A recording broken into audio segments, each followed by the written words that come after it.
ധനവോടെ ശ്രേഷ്ഠ ദൈവഭൃത്യനും Amen. So. ദാസിക്കും വന്ദനം പറയുന്നു. അതുപോലെ ദൈവസഭയിലുള്ള ഓരോരുത്തരെയും സ്നേഹാദരങ്ങളോടെ വന്ദനം പറയുന്നു. നിങ്ങളോടൊപ്പം വീണ്ടും ഒരിക്കൽ കൂടെ ആയിരിക്കാൻ ദൈവം എനിക്ക് നൽകിയ അവസരത്തെ ഒരു വലിയ അനുഗ്രഹമായി ഭാഗ്യമായി ഞാൻ ഏറ്റുപറയുന്നു. ഞാൻ നിങ്ങളെ ഓരോരുത്തരെയും ക്രിസ്തുവിൽ ഒത്തിരി ആദരിക്കുന്നു, സ്നേഹിക്കുന്നു. നിങ്ങളേവരും ക്രിസ്തുവിൽ അനുഗ്രഹീതരും ധന്യരുമായിരിക്കട്ടെ എന്ന് പ്രാർത്ഥിക്കുന്നു. ഈ 7 ദിവസത്തെ ഉപവാസ പ്രാർത്ഥനകൾ നമ്മുടെ ജീവിതത്തിൽ വലിയ അനുഗ്രഹത്തിനും വലിയ മഹത്വത്തിനും കാരണമായി തീരട്ടെ എന്നും പ്രാർത്ഥിക്കുന്നു. ദൈവം നിങ്ങളെ ഓരോരുത്തരെയും ധാരാളമായി അനുഗ്രഹിക്കട്ടെ. ഞാൻ മുൻപ് ഈ ബഥേൽ ചർച്ചിൻ്റെ സൂമിൽ പങ്കെടുക്കുന്നതിൽ നിന്ന് വ്യത്യസ്തമായി ഇന്നെനിക്ക് കാണുവാൻ കഴിഞ്ഞത് കുഞ്ഞുങ്ങൾ വർഷിപ്പ് ലീഡ് ചെയ്യുന്നതാണ്. കുഞ്ഞുങ്ങൾ വർഷിപ്പ് ലീഡ് ചെയ്യാൻ തുടങ്ങിയതിന് ശേഷം ആദ്യമായിട്ടാണ് ഞാൻ ശുശ്രൂഷയ്ക്ക് വരുന്നത്. ഒത്തിരി സന്തോഷം, ഒത്തിരി ദൈവ സാന്നിധ്യത്തോടുകൂടെ, ഒത്തിരി ദൈവഭയത്തോടുകൂടെ, ദൈവകൃപയോടുകൂടെ ആ ശുശ്രൂഷ ചെയ്യുന്നത് കാണുവാൻ കഴിഞ്ഞല്ലോ. കുഞ്ഞുങ്ങളെ ദൈവം അനുഗ്രഹിച്ചല്ലോ. നിങ്ങളുടെ മാതാപിതാക്കൾ നിങ്ങൾക്ക് വേണ്ടി കരഞ്ഞ കണ്ണുനീര് പ്രാർത്ഥിച്ചത് അത് വൃഥാവല്ല എന്ന്, നിങ്ങളെക്കുറിച്ചുള്ള ദൈവത്തിൻ്റെ പദ്ധതികൾ വലിയതാണെന്ന് നിങ്ങളുടെ ശുശ്രൂഷകളിൽ അത് തെളിയുന്നുണ്ട്. ഉത്തരോത്തരം ദൈവവേലയിൽ നിങ്ങൾ പ്രയോജനപ്പെടട്ടെ, അനുഗ്രഹിക്കപ്പെടട്ടെ. നിങ്ങളുടെ ശുശ്രൂഷ ബഥേൽ മിനിസ്ട്രിക്കും ജർമ്മനിക്കും ഒരു വലിയ അനുഗ്രഹമായി കാണപ്പെടട്ടെ എന്ന് പ്രാർത്ഥിക്കുന്നു. അല്പകാര്യങ്ങളുടെ ദിവസത്തെ ആർക്ക് തുച്ഛീകരിപ്പാൻ കഴിയും? ദൈവം അതിന്മേൽ അതിഭയങ്കരമായത് ചെയ്യും. പ്രാർത്ഥനയോടെ ഞാൻ ദൈവവചനത്തിലേക്ക് പ്രവേശിക്കുന്നു. ദൈവം ഇന്ന് ഈ ഉപവാസ പ്രാർത്ഥനയിലേക്ക് ദൈവം എന്നെ ഏൽപ്പിച്ചിരിക്കുന്ന ദൈവവചനത്തിലേക്ക് ഞാൻ കടക്കുകയാണ്. കൊലോസ്യ ലേഖനം 4-ാം അധ്യായം അതിൻ്റെ 17-ാം വാക്യത്തിലേക്ക് ഞാൻ നിങ്ങളെ കൊണ്ടുവരികയാണ്. കൊലോസ്യ ലേഖനം 4-ാം അധ്യായം അതിൻ്റെ 17-ാം വാക്യം ഇങ്ങനെയാണ് അവിടെ എഴുതിയിരിക്കുന്നത്: അർഹിപ്പോസിനോട് കർത്താവിൽ ലഭിച്ച ശുശ്രൂഷ നിവർത്തിപ്പാൻ നോക്കേണം എന്ന് പറവി. ഞാൻ ഒരിക്കൽ കൂടെ വായിക്കട്ടെ. അർഹിപ്പോസിനോട് കർത്താവിൽ ലഭിച്ച ശുശ്രൂഷ നിവർത്തിപ്പാൻ നോക്കണം എന്ന് പറയുവീൻ. കൊലോസ്യ ലേഖനത്തിൻ്റെ പശ്ചാത്തലത്തിലേക്ക് നാം കടന്നു വരുമ്പോൾ എഫെസ്യ ലേഖനം, ഫിലിപ്പി ലേഖനം, കൊലോസ്യ ലേഖനം, ഫിലേമോൻ്റെ ലേഖനം, ഈ 4 ലേഖനങ്ങൾ കാരാഗ്രഹ ലേഖനങ്ങളായി ഗണിക്കപ്പെടുന്നു. ഏതാണ്ട് AD 60-61 കാലങ്ങളിൽ പൗലോസിൻ്റെ ആദ്യ കാരാഗ്രഹവാസത്തെ രചിക്കപ്പെട്ടതാണ്. ഇതിനകത്ത് എടുത്തു പറയത്തക്കതായ 2 ലേഖനങ്ങൾ എഫെസ്യ ലേഖനവും കൊലോസ്യ ലേഖനവുമാണ്. കാരണം എഫെസ്യ ലേഖനത്തിലും കൊലോസ്യ ലേഖനത്തിലും നമുക്ക് കാണുവാൻ കഴിയുന്നത് ക്രിസ്തുവും സഭയും തമ്മിലുള്ള ബന്ധമാണ്.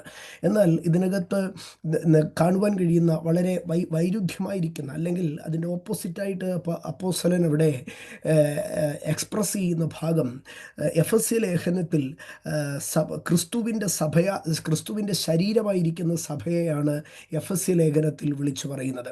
എന്നാൽ കൊലോസ്യ ലേഖനത്തിൽ വിളിച്ചു പറയുമ്പോൾ ശരീരമായിരിക്കുന്ന സഭയുടെ തലയാകുന്ന ക്രിസ്തുവിനെയാണ് പറയുന്നത്. തലയാകുന്ന ക്രിസ്തുവും ശരീരമാകുന്ന സഭയും എന്ന ആ ശാരീരിക വീക്ഷണത്തിൽ നാം ശ്രദ്ധിക്കുമ്പോൾ, തലയും ശരീരവുമാകുന്ന ആ ക്രിസ്തുവും സഭയിലേക്കും വരുമ്പോൾ, എഫെസ്യ ലേഖനത്തിൽ ശരീരമാകുന്ന സഭയെക്കുറിച്ചാണ് പറയുന്നതെങ്കിൽ, കൊലോസ്യ ലേഖനത്തിലേക്ക് കടന്നു വരുമ്പോൾ തലയായിരിക്കുന്ന ക്രിസ്തു എന്നാണ് പറയുന്നത്. അതുകൊണ്ടാണ് വേദപണ്ഡിതന്മാർ എഫെസ്യ ലേഖനത്തെ ലേഖനങ്ങളുടെ രാജ്ഞി എന്നും കൊലോസ്യ ലേഖനത്തെ ലേഖനങ്ങളുടെ രാജാവെന്നും പറയുന്നത്. സ്തോത്രം. ഈ എഫെസ്യ ലേഖനത്തെയും കൊലോസ്യ ലേഖനത്തെയും ചേർത്ത് നാം പഠിക്കുമ്പോൾ, സ്തോത്രം, ഞാൻ അതിലേക്ക് ആഴത്തിൽ കയറുകയല്ല. ആ അന്തരീക്ഷത്തെ, ഈ അർഹിപ്പോസിനോട് ഇത് പറയുവാൻ തക്കതായ കാരണത്തിലേക്കൊന്ന് കടക്കുവാൻ വേണ്ടിയാണ് ഞാൻ ഈ ഭാഗത്തിലേക്ക് കടന്നു വരുന്നത്. ഈ അർഹിപ്പോസിനോട് എഫെസ്യ ലേഖനം അക്കാലത്തിലെ 1-ാം നൂറ്റാണ്ടിലെ സഭയെ ബാധിക്കുന്ന 2 പ്രധാന വിഷയങ്ങൾ എന്ന് പറഞ്ഞു കഴിഞ്ഞാൽ, എഫെസോസിലെ സഭ, കൊരിന്തിലെ സഭ, ഈ സഭയിലേക്കൊക്കെ കടന്നു വന്നു കഴിഞ്ഞാൽ ഇമ്മോറാലിറ്റി ആയിരുന്നു, പാപമായിരുന്നു, വഷളത്വമായിരുന്നു അവിടുത്തെ ഏറ്റവും വലിയ പ്രശ്നം. എന്നാൽ കൊലോസിലേക്ക് കടന്നു വരുമ്പോൾ കൊലോസ്യർ വെറുതെ പാപത്തിൽ, വഷളത്വത്തിൽ അങ്ങനെ സഞ്ചരിക്കുന്നവരായിരുന്നില്ല. പകരം സഭ നേരിട്ട അടുത്ത ഒരു പ്രശ്നമെന്ന് പറഞ്ഞാൽ ഫിലോസഫി ആയിരുന്നു, താത്വിക ചിന്തയായിരുന്നു സഭ നേരിട്ട രണ്ടാമത്തെ പ്രശ്നം. ഒന്നുകിൽ ഒരു കൂട്ടർ വഷളന്മാരായി ദൈവഭയമില്ലാതെ അഹങ്കരിച്ച് നടക്കും, അല്ല എങ്കിൽ ഒരു കൂട്ടർ ഭയങ്കര താത്വിക അവലോകനത്തിൽ കൂടെ, താത്വിക ചിന്തയിൽ കൂടെ അവർ ദൈവമില്ല, മുഴുവൻ ശാസ്ത്രമാണെന്ന് പറഞ്ഞുകൊണ്ട് നടക്കും. അപ്പോൾ കൊലോസിൻ്റെ പ്രത്യേകത എന്ത് എന്ന് പറഞ്ഞാൽ, കൊലോസിലുള്ളവരെല്ലാവരും നോസ്റ്റിസിസം എന്ന് പറയുന്ന ഫിലോസഫിക്ക് കീഴിൽ ഉള്ളവരായിരുന്നു അവരെന്ന് നമുക്ക് കാണുവാൻ കഴിയും. ഈ കൊലോസിയ സഭയ്ക്ക് കൊലോസിയിലുള്ളവർ, ഈ കൊലോസിയയിലെ ഈ നോസ്റ്റിസിസം അല്ലെങ്കിൽ ഈ ഒരു ഭാഗത്ത് നിന്നാണ് ഫിലോസഫി തന്നെ കയറി വരുന്നത്. നമുക്കറിയാം ഫിലോസഫി, ഞാൻ ആ ഭാഗങ്ങളിലേക്കൊന്നും ഒത്തിരി കടക്കുന്നില്ല. എന്നാൽ അങ്ങനെ ഈ കൊലോസിയ സഭയ്ക്ക് ലേഖനം എഴുതുമ്പോൾ കൊലോസിൻ്റെ ഏതാണ്ട് 10 മൈല് 16 കിലോമീറ്റർ അപ്പുറത്ത് ഉള്ളതായിട്ടുള്ള ഒരു പട്ടണമായിരുന്നു ലവോദിക്ക പട്ടണമെന്ന്. ഈ ലവോദിക്ക പട്ടണവും കൊലോസ്യ പട്ടണവും ഏകദേശം അടുത്തടുത്തുള്ള 2 പട്ടണങ്ങളായിരുന്നു. ആകയാൽ കൊലോസ്യർക്ക് ലേഖനം എഴുതുമ്പോൾ, കൊലോസ്യ ലേഖനത്തെ നാം പഠിച്ചു കഴിഞ്ഞാൽ ആദ്യത്തെ 2 അധ്യായങ്ങൾ ക്രിസ്തുവിനെ കുറിച്ചുള്ള ഉപദേശമാണ് പറയുന്നത്. സ്വർഗത്തിലും ഭൂമിയിലും ഉള്ളത് നിരപ്പിക്കുന്നു, തുടരുത്, പിടിക്കരുത് എന്നുള്ള പ്രായോഗിക നിയമങ്ങളല്ല എന്ന് പറഞ്ഞ് ക്രിസ്തുവിനെക്കുറിച്ചുള്ള ഉപദേശരൂപം പറയുകയാണ്. എന്നാൽ 3-4 അധ്യായങ്ങളിലേക്ക് വരുമ്പോൾ ക്രിസ്ത്യാനിറ്റിയുടെ പ്രാക്ടിക്കൽ സിസ്റ്റത്തെ അല്ലെങ്കിൽ പ്രായോഗിക തലത്തെയാണ് അവിടെ പറയുന്നത്.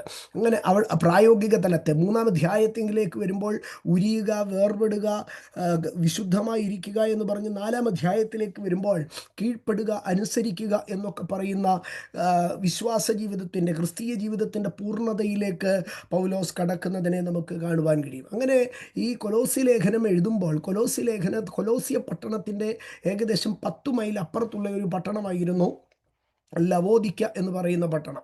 ഈ ലവോദിക്ക പട്ടണത്തിൽ കൊലോസിയും ലവോദിക്കയും അടുത്തടുത്തായിരുന്നത് കൊണ്ട് ഈ ലവോദിക്കയിലേക്ക് കൊലോസിയർക്ക് ലേഖനം എഴുതിയിട്ട് പൗലോസ് പറഞ്ഞു, ഈ ലേഖനം എന്ത് ചെയ്യണം, നിങ്ങൾ വായിച്ചു തീർന്ന ശേഷം ഇത് നിങ്ങളുടെ സമീപ പട്ടണത്തിലുള്ള ലവോദിക്ക സഭയിലും കൂടെ കൊടുത്ത് ഒന്ന് വായിക്കണം എന്ന് പറയുകയാണ്. അതുകൊണ്ടാണ് കൊലോസിയർക്ക് എഴുതിയ ലേഖനം 4-ാം അധ്യായത്തിലേക്ക് കടന്നു വരുമ്പോൾ അതിൻ്റെ 15-ാം വാക്യത്തിൽ നമുക്ക് 16-ാം വാക്യത്തിൽ നമുക്ക് കാണുവാൻ കഴിയും, നിങ്ങളുടെ ഇടയിൽ ഈ ലേഖനം വായിച്ചു തീർന്ന ശേഷം ലവോദിക്ക സഭയിൽ കൂടെ വായിപ്പിക്കുകയും ലവോദിക്കയിൽ നിന്നുള്ളത് നിങ്ങളും വായിക്കുകയും ചെയ്യുവീൻ എന്ന് പറയുകയാണ്. അപ്പോൾ കൊലോസ്യ സഭയ്ക്ക് ഈ ലേഖനം എഴുതുമ്പോൾ കൊലോസിൻ്റെ അതേ പശ്ചാത്തലമായിരുന്നു ലവോദിക്ക സഭയ്ക്കും ഉണ്ടായിരുന്നത്.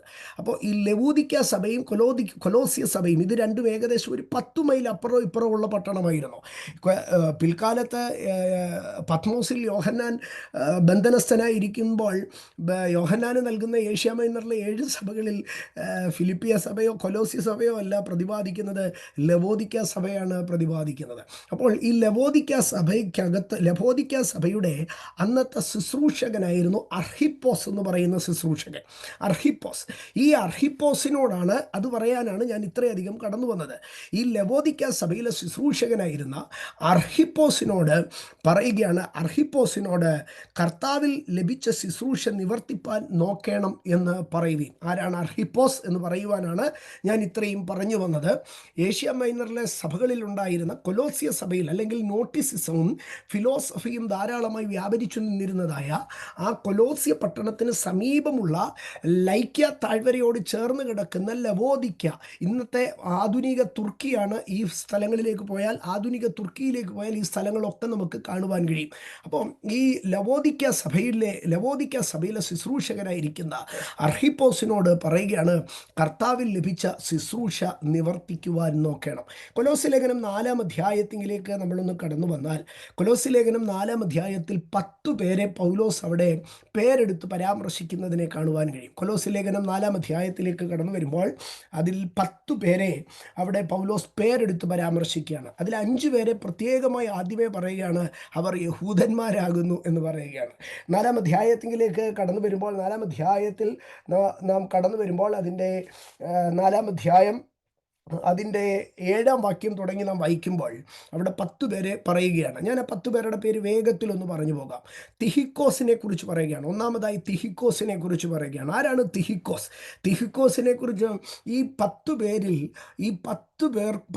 9 പേർക്കും പൗലോസ് ഓരോ വിശേഷണങ്ങളെ നൽകുന്നുണ്ട്. അതിലൊരാൾക്ക് മാത്രം വിശേഷണം നൽകുന്നുമില്ല. നമ്മൾ വളരെ ശ്രദ്ധിക്കേണ്ട ഭാഗങ്ങൾ നമുക്ക് അതിനകത്ത് കാണുവാൻ കഴിയും. 7-ാം വാക്യത്തിലേക്ക് വരുമ്പോൾ തിഹിക്കോസിനെ കുറിച്ച് പറയുകയാണ്. എന്താണ് തിഹിക്കോസിൻ്റെ ക്വാളിറ്റി? 4-ാം അധ്യായം 7 തുടങ്ങിയ വാക്യങ്ങൾ നിങ്ങളൊന്ന് ശ്രദ്ധിച്ചാൽ വളരെ മനോഹരമായി അത് കാണുവാൻ കഴിയും. തിഹിക്കോസിനെ കുറിച്ച് പറയുകയാണ്, കർത്താവിൽ പ്രിയ സഹോദരനും വിശ്വസ്ത ശുശ്രൂഷകനും സഹഭൃത്യനുമായിരിക്കുന്ന. അപ്പോൾ 3 ക്വാളിറ്റീസ് ഉണ്ട്. ഒന്ന്, അവൻ സഹോദരനാ തുല്യം പ്രിയനായി സ്നേഹമുള്ളവനാണ്. 2, ശുശ്രൂഷയിൽ വിശ്വസ്തനാണ്. 3, സഹഭൃത്യനാണ്, കൂടെ നിൽക്കുന്നവനാണ്, കൂടെ നിർത്താൻ പറ്റുന്നവനാണ്.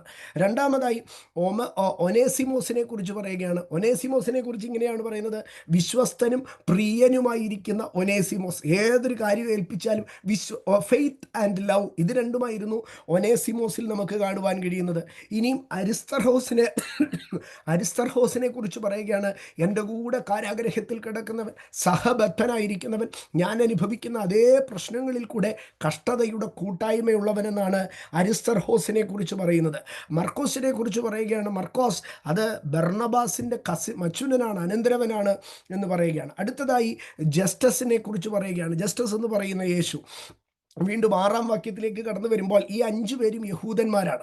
6-ാം വാക്യത്തിലേക്ക് വരുമ്പോൾ പറയുകയാണ്: നിങ്ങളിൽ ഒരുവനും ക്രിസ്തുവിൻ്റെ ദാസനും നിങ്ങൾക്ക് വേണ്ടി പ്രാർത്ഥനയിൽ പോരടിക്കുന്നവനുമായിരിക്കുന്ന എപ്പഫ്രാസ്. അപ്പോൾ എപ്പഫ്രാസിൻ്റെ പ്രത്യേകത എന്താണെന്ന് പറഞ്ഞാൽ താൻ പ്രാർത്ഥന പോരാളിയാകുന്നുവെന്നാണ് എപ്പഫ്രാസിനെ കുറിച്ച് പറയുന്നത്. ഇനിയും 7-ാമത്തായി പറയുകയാണ് വൈദ്യനായ പ്രിയ ലൂക്കോസ്. അദ്ദേഹത്തിൻ്റെ ഉദ്യോഗത്തെക്കാട്ടിലും ചേർത്ത് പറയുകയാണ് പ്രിയ ലൂക്കോസ്, സ്നേഹമുള്ളവൻ എന്ന് പറയുകയാണ്. ഇതിൻ്റെ കൂട്ടത്തിൽ ഒരാളെ കുറിച്ച് പറയുന്നുണ്ട്, ദേമാസ്. ദേമാസിനെ കുറിച്ച് ഒന്നും പറയുന്നില്ല, പക്ഷേ പേര് പറയുന്നുണ്ട് ദേമാസിനെ കുറിച്ച്, പക്ഷേ ഒന്നും പറയുന്നില്ല. പക്ഷേ പിന്നീട് നമ്മൾ ശ്രദ്ധിച്ചാൽ അറിയാം, ദേമാസ് ഈ ലോകത്തെ സ്നേഹിച്ച് എന്നെ വിട്ടുപോയി. പൗലോസ് അന്നേ അവനിൽ യാതൊരു എടുത്തു പറയത്തക്കതായ ഒന്നും ഉണ്ടായിരുന്നില്ല. എൻ്റെ സഹോദരങ്ങളെ, എടുത്തു പറയാനൊന്നുമില്ലാത്ത, എൻ്റെ സാധാരണ ഭാഷയിൽ പറഞ്ഞാൽ ഗുണവും മണവും ഇല്ലാത്ത ഒരുത്തനായിരുന്നു ദേമാസ്. അവൻ കുറെ കഴിഞ്ഞപ്പോൾ ലോകത്തെ സ്നേഹിച്ച് സഭയെ വിട്ടുപോയി. നാം ദൈവസഭയിൽ അംഗമായി ഇരിക്കുമ്പോൾ നമ്മളിൽ സവിശേഷമായ ഒരു ഗുണം നമ്മളിൽ നിന്ന് ദൈവസഭയ്ക്കുണ്ടാകണം. ദൈവസഭയ്ക്ക് നാം ഒരു പ്രയോജനമായിരിക്കണം. ദേമാസ് ഗുണമില്ല മണമില്ല, കുറേ കഴിഞ്ഞപ്പം പുള്ളിയുടെ റൂട്ട് പിടിച്ച് പുള്ളിയുടെ വഴിക്ക് പോയി. നോ, നമ്മളെല്ലാം ഇപ്പോഴും ദൈവസഭയിലേക്ക് കടന്നു വരുമ്പോൾ, കർത്താവെ, ഇന്ന് സഭയ്ക്കകത്തുനിന്ന് എന്ത് എനിക്ക് ലഭിക്കുമെന്നതിനെക്കാട്ടിലും, കർത്താവെ, അങ്ങയുടെ രാജ്യത്തിന്, അങ്ങയുടെ വേലയ്ക്ക്, അങ്ങയുടെ നാമത്തിന്, അങ്ങയുടെ മഹത്വത്തിന് എന്നെ എങ്ങനെയെങ്കിലും ഒന്ന് ഉപയോഗിക്കാൻ ഏതെങ്കിലും ഒരു ഓപ്ഷൻ ഉണ്ടെങ്കിൽ, ദൈവവേലയ്ക്ക് എന്നെ ഏതെങ്കിലും ഒരു വിധത്തിൽ പ്രയോജനപ്പെടുമെങ്കിൽ എന്നെ അതിനുവേണ്ടി ഉപയോഗിക്കണമേ എന്നുള്ള ഒരു പ്രാർത്ഥനയോടുകൂടെ ആമേൻ ഒരു ദൈവ സാന്നിധ്യത്തിലേക്ക് നാം അടുത്തു വരണം. അടുത്തതായി നിംഫ എന്ന് പറയുന്ന ഒരു സഹോദരിയെക്കുറിച്ച് പറയുകയാണ്. ഇവിടെ 10 സഹോദരന്മാരെ കുറിച്ച്, 9 സഹോദരന്മാരെ കുറിച്ച് പറയുമ്പോൾ ഒരു സഹോദരിയെക്കുറിച്ച് പറയുകയാണ്, ലവോദിക്കയിലുള്ള നുംഫ. എന്താണ് നുംഫയുടെ പ്രത്യേകത എന്നറിയാമോ? അവളുടെ വീട്ടിലുള്ള സഭ ഒരു ചർച്ച് ലീഡറായിരുന്നു. കണ്ടോ, 9 സഹോദരന്മാരെ കുറിച്ച് ഗുണങ്ങൾ പറയുമ്പോൾ നുംഫ എന്ന് പറയുന്ന ഒരു സിസ്റ്ററിനെ കുറിച്ച്, ലീഡർഷിപ്പ് ക്വാളിറ്റിയെ ആണ് അവിടെ പറയുന്നത്. പ്രാചീന കാലം തുടങ്ങി, നമ്മളെപ്പോഴും പറയും സ്ത്രീകൾ സഭയിൽ മിണ്ടാതിരിക്കട്ടെ. ഇല്ല, 1-ാം നൂറ്റാണ്ട് തുടങ്ങി, പഴയ നിയമകാലം തുടങ്ങി കർത്താവ് സഹോദരിമാരെ അതിശക്തമായി തൻ്റെ വേലയിലെടുത്ത് ഉപയോഗിച്ചുള്ളതിനെ കാണുവാൻ കഴിയും. ഞാൻ എപ്പോഴും വളരെ രസകരമായി ചിന്തിക്കുന്ന ഒരു ഭാഗമുണ്ട്. ശിംശോൻ്റെ ജനനത്തെക്കുറിച്ച് ദൂതൻ വന്ന് മനോഹയുടെ ഭാര്യയുടെ അടുക്കലാണ് കാര്യം പറഞ്ഞത്. മനോഹയുടെ ഭാര്യ പിന്നീട് എന്ന് ദൂതൻ്റെ അടുക്കൽ ചോദിച്ചു, എൻ്റെ ഭാര്യയുടെ അടുക്കൽ ദൂതൻ ചില കാര്യങ്ങൾ പറഞ്ഞായിരുന്നല്ലോ, അവൾക്ക് ഈ വെളിപ്പാടൊന്നും പറഞ്ഞാൽ ചൊവ്വേ മനസ്സിലാവത്തില്ല, അതുകൊണ്ട് എൻ്റെ അടുക്കൽ അതൊന്ന് പറയാമെങ്കിൽ ഞാൻ വൃത്തിയായിട്ട് അവൾക്ക് പറഞ്ഞു കൊടുക്കാമായിരുന്നു. ദൂതൻ തിരിഞ്ഞ് മനോഹയുടെ അടുക്ക പറഞ്ഞു, ഞാൻ പറയേണ്ടതെല്ലാം നിൻ്റെ ഭാര്യയുടെ അടുക്ക പറഞ്ഞിട്ടുണ്ട്, അതിന് നിന്നോട് കൂടുതൽ എക്സ്പ്ലെയിൻ ചെയ്യേണ്ട ആവശ്യമില്ല എന്ന്. പഴയ നിയമകാലത്ത് ദെബോര, സ്തോത്രം, തുടങ്ങിയ പ്രവാചകിമാരെ കുറിച്ച് നാം ശ്രദ്ധിക്കുമ്പോൾ ദൈവം ശക്തമായി എടുത്ത് ഉപയോഗിക്കുകയാണ്. മാത്രമല്ല, യേശു കർത്താവിൻ്റെ ഉയർപ്പിൻ്റെ സന്ദേശം ആദ്യം അറിയിച്ചത് ശിഷ്യന്മാരല്ല. യേശുക്രിസ്തു ഉയർത്തെഴുന്നേറ്റുവെന്ന് 1-ാമത് ദൂതന്മാർ പറഞ്ഞു, 2-ാമത് മറിയം പറഞ്ഞു, 3-ാമത് ശിഷ്യന്മാർ പറഞ്ഞു. സ്തോത്രം. അപ്പോൾ അവിടെ മനുഷ്യരിൽ ആദ്യം ദൈവം തിരഞ്ഞെടുത്തത് സ്ത്രീകളെ, സഹോദരിമാരെയാണ്. ആകയാൽ ഇവിടെ ഈ 10 പേരുടെ പേര് പരാമർശിക്കുമ്പോൾ നുംഫ എന്ന് പറയുന്ന ഒരു ഒറ്റ സിസ്റ്ററിനെ മാത്രമേ പറയുന്നുള്ളൂ. പക്ഷേ അവൾ ചർച്ച് ലീഡറാണ്. അവളുടെ വീട്ടിലകത്തുള്ളൊരു സഭയെ ക്യാരി ചെയ്യുകയാണ്. അവളുടെ കുടുംബത്തിനകത്തൊരു ചർച്ചിനെ ക്യാരി ചെയ്യുകയാണ്. ഇന്ന് പകൽക്കാലം ഞാൻ എൻ്റെ ദൈവമക്കളോട് പറയട്ടെ, ജെൻഡർ വെച്ച് ശുശ്രൂഷയിൽ ഞാനൊന്നും ആകത്തില്ല, ശുശ്രൂഷയിൽ എനിക്കൊന്നും ചെയ്യാനില്ല, ആമേൻ, എന്തെങ്കിലും പാത്രം കഴുകുകയോ എന്തെങ്കിലും ചെയ്യാമെന്ന് മാത്രമായി നിങ്ങൾ കരുതരുത്. പകരം ആമേൻ, അവൻ പുത്രന്മാരുടെ മേലും പുത്രിമാരുടെ മേലും യൗവനക്കാരുടെ മേലും യൗവനക്കാരികളുടെ മേലും ആമേൻ ദൈവത്തിന് ഒരു ജെൻഡർ ഡിഫറൻസ് ഇല്ലാതെ ദൈവത്തിന് മനുഷ്യനെ കരങ്ങളിലെടുത്ത് ഉപയോഗിക്കുവാൻ കഴിയുമെങ്കിൽ ഇന്ന് രാത്രികാലം തിരുവെഴുത്ത് കേൾക്കുന്ന ദൈവമക്കളിൽ ആമേൻ സ്ത്രീ പുരുഷ ഭേദമന്യേ സഹോദര സഹോദരി ഭേദമന്യേ കർത്താവിനോടൊന്ന് പറഞ്ഞാട്ട് എന്നെ ഒന്ന് ഉപയോഗിക്കണമേ എന്ന് പറഞ്ഞാട്ട് അതിൽ 10ാമതായി പറയുകയാണ് അർഹിപ്പോസിൻ്റെ അടുക്കൽ ശുശ്രൂഷയെ നിവർത്തിക്കണമെന്ന് പറയണം. ആരാണ് ഈ അർഹിപ്പോസ്? അർഹിപ്പോസിനെ കുറിച്ച് ഒന്നും കൂടെ ഒന്ന് കയറിയിട്ട് നമുക്ക് മുമ്പോട്ട് കടന്നു വരാം. ഫിലേമോന് ലേഖനം എഴുതുമ്പോൾ ഫിലേമോൻ എഴുതുന്ന ലേഖനത്തിൽ ഫിലേമോൻ എഴുതുമ്പോൾ ഫിലേമോൻ്റെ അടുക്കൽ പറയുകയാണ്. ഫിലേമോൻ എഴുതിയ ലേഖനം 2ാം വാക്യത്തിലേക്ക് വരുമ്പോൾ ഫിലേമോൻ്റെ ഒരു കുടുംബത്തെ നമുക്കവിടെ കാണുവാൻ കഴിയും. ഫിലേമോനും അപ്പിയായിക്കും അർഹിപ്പോസിനും അവിടെ വന്ദനം പറയുകയാണ്. ചരിത്രം പറയുന്നത് ഫിലേമോൻ്റെയും അഫിയായുടെയും മകനായിരുന്നു അർഹിപ്പോസ് എന്നാണ് പറയുന്നത്. ഫിലേമോനും അഫിയായും എന്ന് പറയുന്നത് ദമ്പതികളുടെ മകനായിരിക്കാം ഈ അർഹിപ്പോസ്. ഈ അർഹിപ്പോസിനെ കുറിച്ച് പൗലോസ് ഇവിടെ പറയുന്ന വാക്കെന്താണെന്നറിയാമോ? ഫിലേമോൻ എഴുതിയ ലേഖനം 2ാം വാക്യത്തിൽ പറയുകയാണ്, ഞങ്ങളുടെ സഹപടനായിരിക്കുന്ന അർഹിപ്പോസ്. അപ്പോൾ ഈ അർഹിപ്പോസിനെ സംബന്ധിച്ച് അർഹിപ്പോസ് കർത്താവിന് വേണ്ടി ഭടനായി a soldier in the kingdom of God, ഒരു പോരാളിയായിരുന്നു അർഹിപ്പോസ് കർത്താവിൻ്റെ വേലയിൽ. സ്തോത്രം. ആമേൻ. നമ്മുടെ ജീവിതത്തിൽ ഞാൻ പലപ്പോഴും പറയാറുണ്ട്, ഈ നാളുകളിൽ കർത്താവിന് പ്രാർത്ഥിക്കുന്നവരെ ആവശ്യമേ ഇല്ല, പ്രാർത്ഥന മനുഷ്യരെ കർത്താവിന് ആവശ്യമേ ഇല്ല. പകരം ആരെയാണ് കർത്താവിന് ആവശ്യമെന്നറിയാമോ? പ്രാർത്ഥന പോരാളികളെയാണ് കർത്താവിന് ആവശ്യം. പ്രാർത്ഥന മനുഷ്യരെ അല്ല കർത്താവിന് വേണ്ടിയത്, പ്രാർത്ഥന പോരാളികളെയാണ് ആവശ്യം. ആമേൻ. എനിക്ക് വല്ലതും തരണേ എന്ന് പറഞ്ഞ് പ്രാർത്ഥിക്കുന്നവരെ അല്ല ദൈവത്തിന് വേണ്ടിയത്. ദൈവരാജ്യത്തിന് വേണ്ടി ഇടുവിൽ നിന്ന് ആത്മമണ്ഡലത്തിൽ പ്രാർത്ഥനയിൽ ദൈവസന്നിധിയിൽ കോട്ടകളെ ഇടിപ്പാൻ തക്കവണ്ണം പ്രാർത്ഥനയിൽ പോരടിക്കുന്ന യഹോവയുടെ പക്ഷത്തു നിൽക്കുന്ന അവരെയാണ് ആവശ്യം. അപ്പോൾ അർഹിപ്പോസിനെ കുറിച്ച് ഇവിടെ പറയുകയാണ്, ഇവിടെ നിവർത്തിക്കണം. അപ്പോൾ ഈ അർഹിപ്പോസ് ലവോദിക്ക സഭയുടെ ശുശ്രൂഷകനാണ്. ലവോദിക്ക സഭയുടെ അവസ്ഥയെ ഞാൻ മുൻപേ ഓർപ്പിച്ചു. നോട്ടിസിസം അധികം ശക്തമായി വ്യാപരിച്ചുകൊണ്ട്, ഫിലോസഫി വ്യാപരിച്ചുകൊണ്ട്, ദൈവമില്ല എന്ന് പറഞ്ഞു വരുന്ന, അല്ലെങ്കിൽ അവർ പറയുന്ന ഒരു ഭാഗമെന്ന് പറഞ്ഞത് മനുഷ്യൻ്റെ ചിന്തകളും വികാരങ്ങളും എല്ലാം ഈ പ്രകൃതി ശക്തികൾക്ക് കീഴ്പ്പെട്ടിരിക്കുകയാണ്. മിസ്റ്റിസിസം, നോട്ടിസിസം തുടങ്ങിയതായിട്ടുള്ള ചിന്താഗതികൾ. അതുകൊണ്ട് അവർ പറയുന്നത് വാവ് നോക്കണം, ദിവസങ്ങൾ ആചരിക്കണം, ഇങ്ങനെ ബുദ്ധിയുടെ ഒരു തലത്തിൽ മാത്രമാണ്. തൊടരുത്, പിടിക്കരുത്, രുചിക്കരുത്, ഇന്ന് ചൊവ്വാഴ്ച ദിവസം ആയതുകൊണ്ട് കുളിക്കരുത്, സൂര്യൻ അസ്തമിച്ച് കഴിഞ്ഞാൽ പിന്നെ വീടിന് വെളിയിൽ ഇറങ്ങരുത്, സന്ധ്യ മയങ്ങിക്കഴിഞ്ഞാൽ പിന്നെ തുണി അലക്കരുത്, ഇങ്ങനെയൊക്കെ പറയുന്ന അനാചാര ബുദ്ധികൾ നിറഞ്ഞു നിൽക്കുന്ന ലവോദിക്ക പട്ടണത്തിൽ ശുശ്രൂഷയ്ക്ക് നിൽക്കുന്ന അർഹിപ്പോസിൻ്റെ അടുക്കൽ പൗലോസ് പറയുന്ന വാക്യമാണ് നമുക്കിവിടെ കാണുവാൻ കഴിയുന്നത്. നിനക്ക് ലഭിച്ചിരിക്കുന്ന കർത്താവിൽ നിനക്ക് ലഭിച്ച ശുശ്രൂഷയെ നിവർത്തിക്കണം എന്ന് പറയുകയാണ്. എൻ്റെ സഹോദരങ്ങളെ, ലവോദിക്ക പട്ടണത്തെക്കുറിച്ച് നാം പഠിച്ചു കഴിഞ്ഞാൽ ഈ ഏറ്റവും കറുത്ത ആട്ടിൻ രോമം കിട്ടിയിരുന്ന മിനുസമുള്ള സ്ഥലമെന്ന് പറയുന്നത് ഈ ലവോദിക്ക കൊലോസിയ മധ്യത്തിലായിരുന്നു. അവിടുത്തെ ഈ ലൈക്യ താഴ്വരയിൽ ധാരാളം കറുത്ത ആടുകളുണ്ടായിരുന്നു. ഈ കറുത്ത ആടുകളുടെ നല്ല മിനുസമുള്ള ആട്ടിൻ രോമം അവിടെ പ്രശസ്തമായിരുന്നു. ആകയാൽ ഒരു സമ്പന്നമായ പട്ടണമായിരുന്നു അത്. ഇത് സിറിയൻ രാജാവായിരുന്ന അന്ത്യോക്യസ് ആണ് ഈ ലവോദിക്ക പട്ടണം പണിതതെന്നാണ് പറയപ്പെടുന്നത്. നീറോ ചക്രവർത്തി റോമ പട്ടണം പണിതതിനെക്കാട്ടിലും മനോഹരമായിട്ടായിരുന്നു ഈ ലവോദിക്ക പട്ടണം പണിയപ്പെട്ടിരുന്നതെന്നാണ് പറയുന്നത്. ഈ ലവോദിക്കയിലുള്ള സഭയെക്കുറിച്ച് യോഹന്നാൻ ദൂത് പറയുമ്പോൾ കർത്താവ് പറയുന്ന 3 പ്രധാനപ്പെട്ട കാര്യങ്ങളുണ്ട്. ഒന്ന്, നീ ശീതവാനുമല്ല ഉഷ്ണവാനുമല്ല എന്ന് പറയുന്ന ഒരു ഭാഗമുണ്ട്. അതിന് ലവോദിക്കയുടെ ജോഗ്രഫിയുമായിട്ടൊരു ഒരു കണക്ഷനുണ്ട്. കാരണം ഈ ലവോദിക്ക പട്ടണത്തിൽ വെള്ളമില്ലായിരുന്നു. ലവോദിക്ക പട്ടണത്തിൽ വെള്ളമില്ലാതിരുന്നത് കാരണം അവർ ദൂരെ ഒരു സ്ഥലത്തു നിന്ന് കനാൽ വഴിയായിരുന്നു ഈ വെള്ളം കൊണ്ടുവന്നത്. അപ്പോൾ ഈ കനാലിൽ നിന്ന് അവിടെ നിന്ന് പുറപ്പെടുമ്പോൾ ഈ വെള്ളം നല്ല ചൂടുറവയായിരുന്നു. ചൂടുറവയിൽ നിന്ന് പുറപ്പെടുന്ന വെള്ളം ഈ ലവോദിക്കയിൽ എത്തുമ്പോഴത്തേക്കും അതിൻ്റെ ചൂട് നഷ്ടപ്പെടും. എന്നാൽ ഒരു തണുപ്പാകുമോ? തണുപ്പും ആകത്തില്ല. ഒരു ലൂക്ക് വാം സ്റ്റേജിലായിരിക്കും ഈ വെള്ളം. അപ്പം ലവോദിക്കയിലെ വെള്ളം ഇങ്ങനെ ഒരു ചൂടുമില്ല തണുപ്പും ഇല്ലാത്ത ഒരു വെള്ളമായിരുന്നു. അതേ അവസ്ഥയായിരുന്നു ലവോദിക്കയിലെ സഭയ്ക്കും എന്ന് പറയുകയാണ്. രണ്ടാമത് ലവോദിക്ക സഭയോട് പറയുകയാണ്, നീ നഗ്നനായിരിക്കുന്നുവെന്ന്. കാരണം ഈ ആട്ടുരോമങ്ങളോടനുബന്ധിച്ച് ഭയങ്കരമായ വസ്ത്രവ്യാപാരം, ടെക്സ്റ്റൈൽ ഇൻഡസ്ട്രിയിൽ ഏറ്റവും ഉയർന്നു നിൽക്കുന്നതായിട്ടുള്ള ഒരു സ്ഥലമായിരുന്നു ഈ ലവോദിക്ക. അപ്പോൾ പക്ഷേ അവിടെ അവർക്ക് ഈ ടെക്സ്റ്റൈൽ ഇൻഡസ്ട്രി ഉണ്ടെങ്കിൽ സ്പിരിച്വലി അവർ നഗ്നരെന്ന് പറയുകയാണ്. മൂന്നാമതായി മെഡിക്കൽ സയൻസിൻ്റെ മെഡിക്കൽ സിറ്റി ആയിരുന്നു. നമ്മൾ തിരുവല്ലയിൽ കൂടെ പോകുമ്പോൾ കേരളത്തിൻ്റെ ഇപ്പോൾ ഓരോരോ ടൗണുകൾക്ക് ഓരോ പേര് നൽകും. കോട്ടയത്തേക്ക് വരുമ്പോൾ എഴുതിയിരിക്കും അക്ഷരനഗരിയിലേക്ക് സ്വാഗതമെന്ന്. അതുപോലെ നമ്മൾ തിരുവല്ലയിലേക്ക് വരുമ്പോൾ ആരോഗ്യ നഗരിയിലേക്ക് സ്വാഗതമെന്ന് എഴുതി വെച്ചിട്ടുണ്ട്. കാരണം നിറയെ ഹോസ്പിറ്റൽസാണ്, ആശുപത്രികൾ നിറഞ്ഞു നിൽക്കുന്നതായിരിക്കുന്നതുകൊണ്ട്. അതുപോലെ ഈ ലവോദിക്ക പട്ടണം ധാരാളമായ വൈദ്യന്മാരെയും ആശുപത്രികളെയും കൊണ്ട്, മെഡിക്കൽ സയൻസ് കൊണ്ട് നിറഞ്ഞിരുന്നതായിരുന്നു. പക്ഷേ ലവോദിക്കയുടെ അടുക്കൽ കർത്താവ് പറയുകയാണ്, നിനക്ക് സൗഖ്യം വരണമെങ്കിൽ നീ എന്തു ചെയ്യണമെന്നറിയാമോ?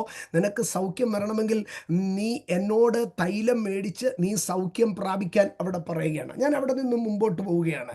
അപ്പോൾ ഇപ്രകാരമുള്ള ഈ ലവോദിക്കയുടെ ഈ ഓർത്തഡോക്സ് ചിന്താഗതിക്കകത്ത്, പാരമ്പര്യ ചിന്താഗതിക്കകത്ത് ശുശ്രൂഷിക്കുന്ന ഈ ലവോദിക്കയിൽ ശുശ്രൂഷിക്കുന്ന അർഹിപ്പോസിൻ്റെ അടുക്കൽ പൗലോസ് പറയുന്ന ദൂതാണ് നാം വായിച്ചത്.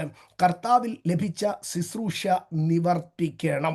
കർത്താവിൽ ലഭിച്ച ശുശ്രൂഷ നിവർത്തിക്കണം. ഇതുമാണ് ഇന്ന് പകൽക്കാലത്തെ എൻ്റെ ദൂത്. എൻ്റെ സഹോദരങ്ങളെ, ലവോദിക്കയിൽ അർഹിപ്പോസിൻ്റെ അടുക്കൽ പറഞ്ഞതുപോലെ ജർമ്മനിയിൽ ലോകത്തിൻ്റെ വിവിധ ഇടങ്ങളിൽ നിന്ന് ഇന്ന് രാത്രി കണക്റ്റ് ആയിരിക്കുന്ന ദൈവമക്കളുടെ അടുക്കൽ ഞാൻ ഇന്ന് രാത്രിയിൽ എൻ്റെ ദൂതിനെ മൂന്നായി തിരിച്ചു പറയുകയാണ്. കർത്താവിൽ നിനക്ക് ലഭിച്ച ശുശ്രൂഷ നിവർത്തിപ്പാൻ നോക്കണം. മൂന്ന് കാര്യങ്ങളാണ് അവിടെ പറയുന്നത്. കർത്താവിൽ നിനക്ക് ലഭിച്ച ശുശ്രൂഷ. ഒന്നാമത്, നിനക്കൊരു ശുശ്രൂഷയുണ്ട്. അർഹിപ്പോസേ, നിനക്കൊരു ശുശ്രൂഷയുണ്ട്. ഇന്ന് രാത്രികാലം എത്ര പേർ വിശ്വസിക്കുന്നു? എനിക്കൊരു ശുശ്രൂഷയുണ്ട്, എനിക്കൊരു ശുശ്രൂഷയുണ്ട്.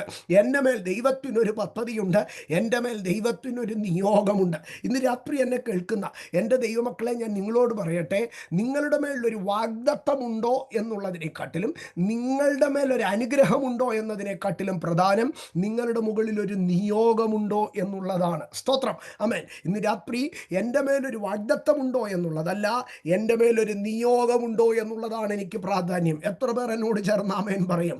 സ്തോത്രം, ആമേൻ. എൻ്റെ മേലൊരു നിയോഗമുണ്ട്, എൻ്റെ മേലൊരു നിയോഗമുണ്ട്. അർഹിപ്പോസ്, നിനക്കൊരു ശുശ്രൂഷയുണ്ട്. എന്നിട്ട് ആ ശുശ്രൂഷയെക്കുറിച്ച് അടുത്തത് പറയുകയാണ്, അത് കർത്താവിൽ നിനക്ക് ലഭിച്ചതാണ്. കർത്താവിൽ നിനക്ക് ലഭിച്ചതാണ്.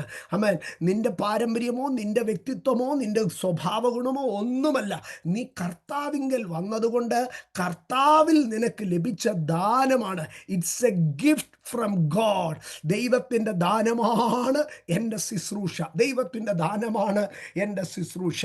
മൂന്ന് കാര്യങ്ങളാണ്. ഒന്ന്, നിനക്കൊരു ശുശ്രൂഷയുണ്ട്. രണ്ട്, അത് നിന്നോട് ദൈവത്തിന് ദയ തോന്നി ദൈവം നിന്റെ പക്കൽ ഏൽപ്പിച്ച, ദൈവം നിനക്ക് നൽകിയ ദാനമാണ് ആ ശുശ്രൂഷ. മൂന്നാമതായി പറയുകയാണ്, ആ ദാനം നൽകപ്പെട്ട ശുശ്രൂഷ നീ പൂർത്തീകരിക്കണം. You should fulfil it.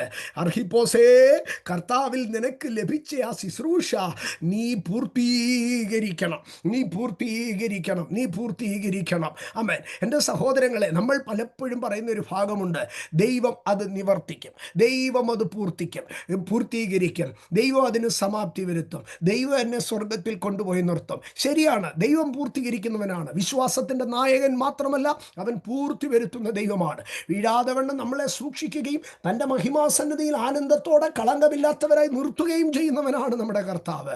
വിളിച്ച ദൈവം വിശ്വസ്തനാണ്. വാഗ്ദത്വങ്ങളെ അവൻ നിവർത്തീകരിക്കും, പദ്ധതികളെ അവൻ പൂർത്തീകരിക്കും. എല്ലാം സത്യമാണ്. പക്ഷെ ദൈവം നിവർത്തീകരിപ്പാൻ ശക്തരായിരിക്കുമ്പോൾ എന്നോടും നിങ്ങളോടും കർത്താവ് പറയുകയാണ്, അർഹിപ്പോസിനോട് പറഞ്ഞതുപോലെ നമ്മോട് പറയുകയാണ്, എൻ്റെ ദാനമായി ഞാൻ നിന്റെ പക്കൽ ഏൽപ്പിച്ച നിന്റെ ശുശ്രൂഷ നീ നിവർത്തിക്കണം.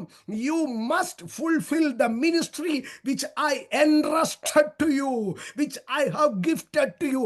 ഞാൻ നിന്റെ മേലിട്ട തൈലത്തിൻ്റെ അഭിഷേകത്താൽ, ഞാൻ നിന്റെ മേൽ പകർന്ന അഭിഷേകത്താൽ നിനക്ക് കൈമാറിയ എൻ്റെ ശുശ്രൂഷയെ നീ പൂർത്തീകരിക്കണം. ഹോലി സ്പിരിറ്റ്, കൃപ കൃപ കൃപ കൃപ കൃപ കൃപ കൃപ കൃപ കൃപ, ഹോലി സ്പിരിറ്റ്, ഹോലി സ്പിരിറ്റ്, കൃപ കൃപ കൃപ കൃപ കൃപ. കൊലോസ്യ ലേഖനം അവസാനിക്കുമ്പോൾ പൗലോസ് പറയുക, അർഹിപ്പോസേ, കർത്താവിൽ നിനക്ക് ലഭിച്ച ശുശ്രൂഷ നീ നിവർത്തിക്കണം. പക്ഷെ കൊലോസ്യ ലേഖനം ആരംഭിക്കുന്നത് എങ്ങനെയാണെന്നറിയാമോ?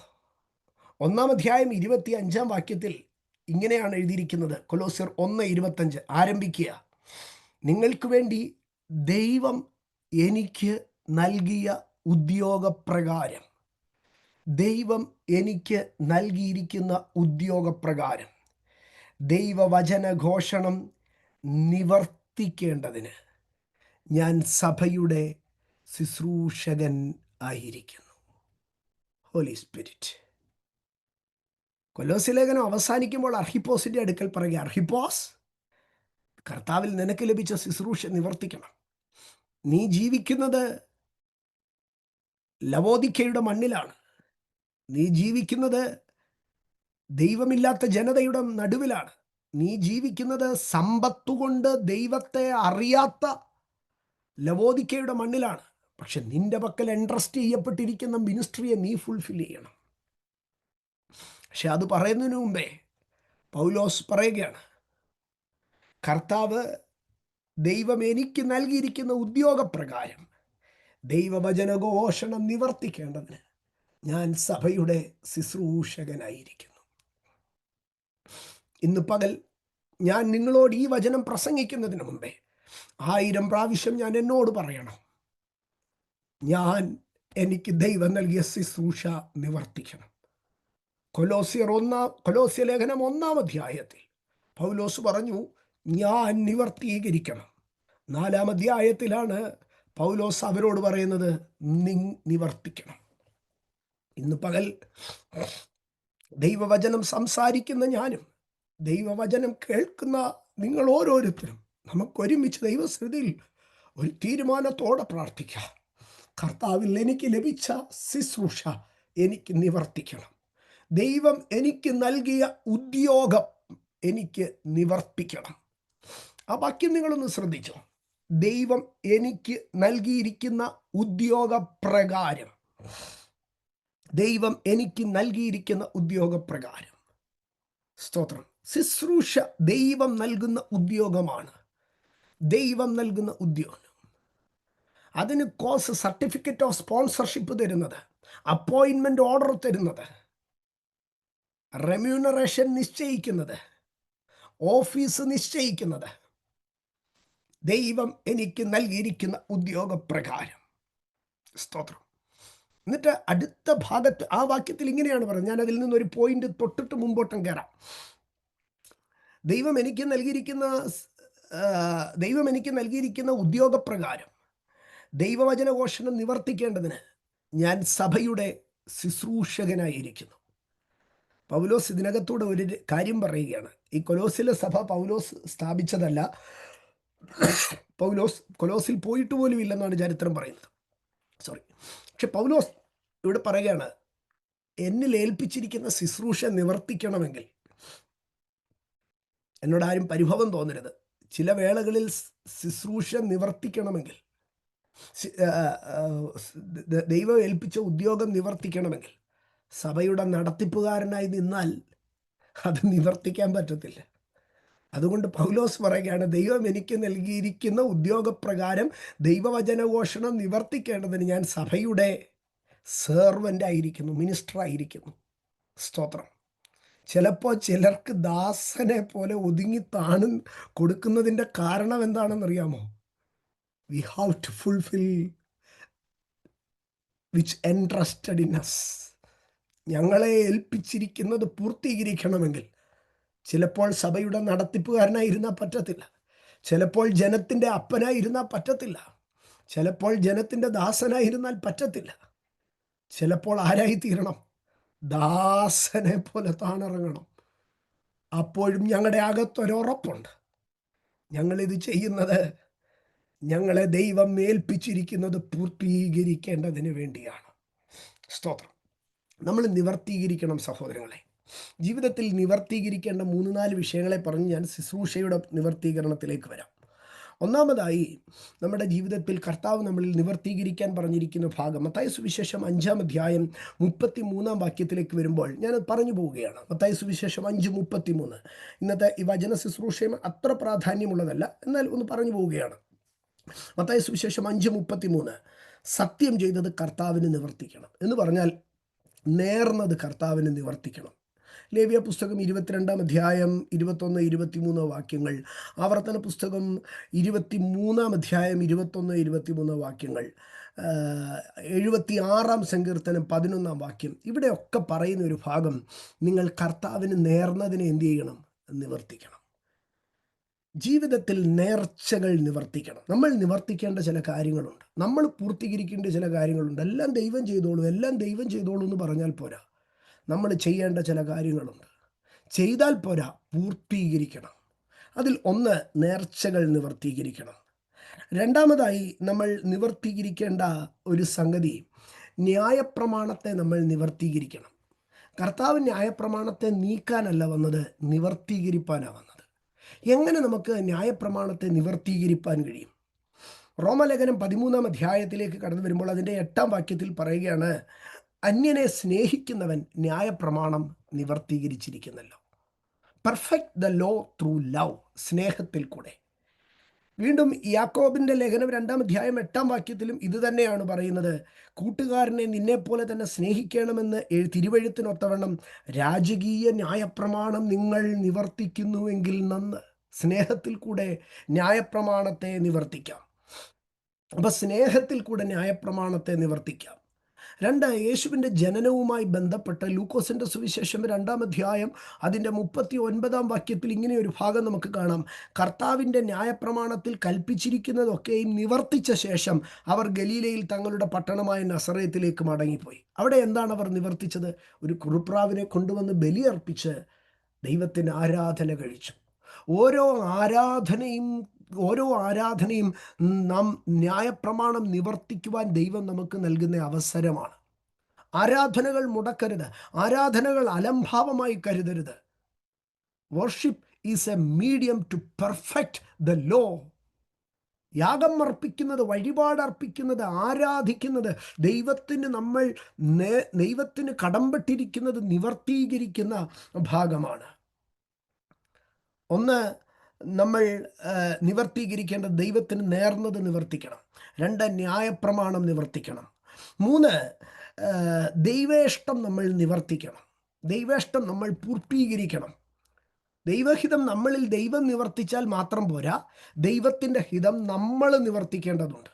ദൈവത്തിൻ്റെ ഹിതം 2 വിധത്തിലുണ്ട്. ഒന്ന്, നമുക്ക് ഡെയിലി ദൈവത്തോട് സമർപ്പിക്കാം, കർത്താവേ അങ്ങയുടെ ഹിതം എന്നിൽ നിറവേറട്ടെ, ലെറ്റ് ദൈ വിൽ ബി ഡൺ. അത് ദൈവം ചെയ്തോളും. പക്ഷെ ദൈവത്തിൻ്റെ ഇഷ്ടം നമ്മൾ എന്ത് ചെയ്യണം? നമ്മളും പൂർത്തീകരിക്കണം. ദൈവഹിതം നമ്മളിൽ ദൈവം ചെയ്യേണ്ടതായ ചില ദൈവേഷ്ടമുണ്ട്. എന്നെ ഒരു പാതയിൽ കൂടി നടത്തുന്നത് ദൈവേഷ്ടമാണ്. പക്ഷെ ആ പാതയിൽ ഞാൻ എങ്ങനെ ആക്ട് ചെയ്യുന്നു എന്നുള്ളത്, അതിലെന്താണ് എൻ്റെ റെസ്പോൺസ് എന്നുള്ളത്, അത് ദൈവേഷ്ടത്തിനൊത്തവണ്ണം ഞാൻ ചെയ്യണം. അപ്പം ഞാനും ദൈവവും കൂടെ ഒരേ പർപ്പസ് ചെയ്തുവെങ്കിൽ മാത്രമേ അത് ഫുൾഫിൽ ചെയ്യപ്പെടത്തുള്ളൂ. അതുകൊണ്ടാണ് യെശയ്യാ പ്രവചനത്തിലേക്ക് കടന്നു വരുമ്പോൾ 44-ാം അധ്യായം 28-ാം വാക്യത്തിൽ, യെശയ്യാ 44:28, കോരേശ് എൻ്റെ ഇടയൻ, അവൻ എൻ്റെ ഹിതമൊക്കെയും നിവർത്തിക്കും, അവൻ എൻ്റെ ഹിതമെല്ലാം നിവർത്തിക്കും. അപ്പോൾ ദൈവേഷ്ടത്തിന് വേണ്ടി നമ്മൾ സമർപ്പിച്ചാൽ മാത്രം പോരാ, നന്മയും പ്രസാദവും പൂർണ്ണതയുമുള്ള ദൈവത്തിൻ്റെ ഹിതം ഇന്നതെന്ന് തിരിച്ചറിഞ്ഞ് അത് തന്നെ നമ്മൾ ചെയ്യണം.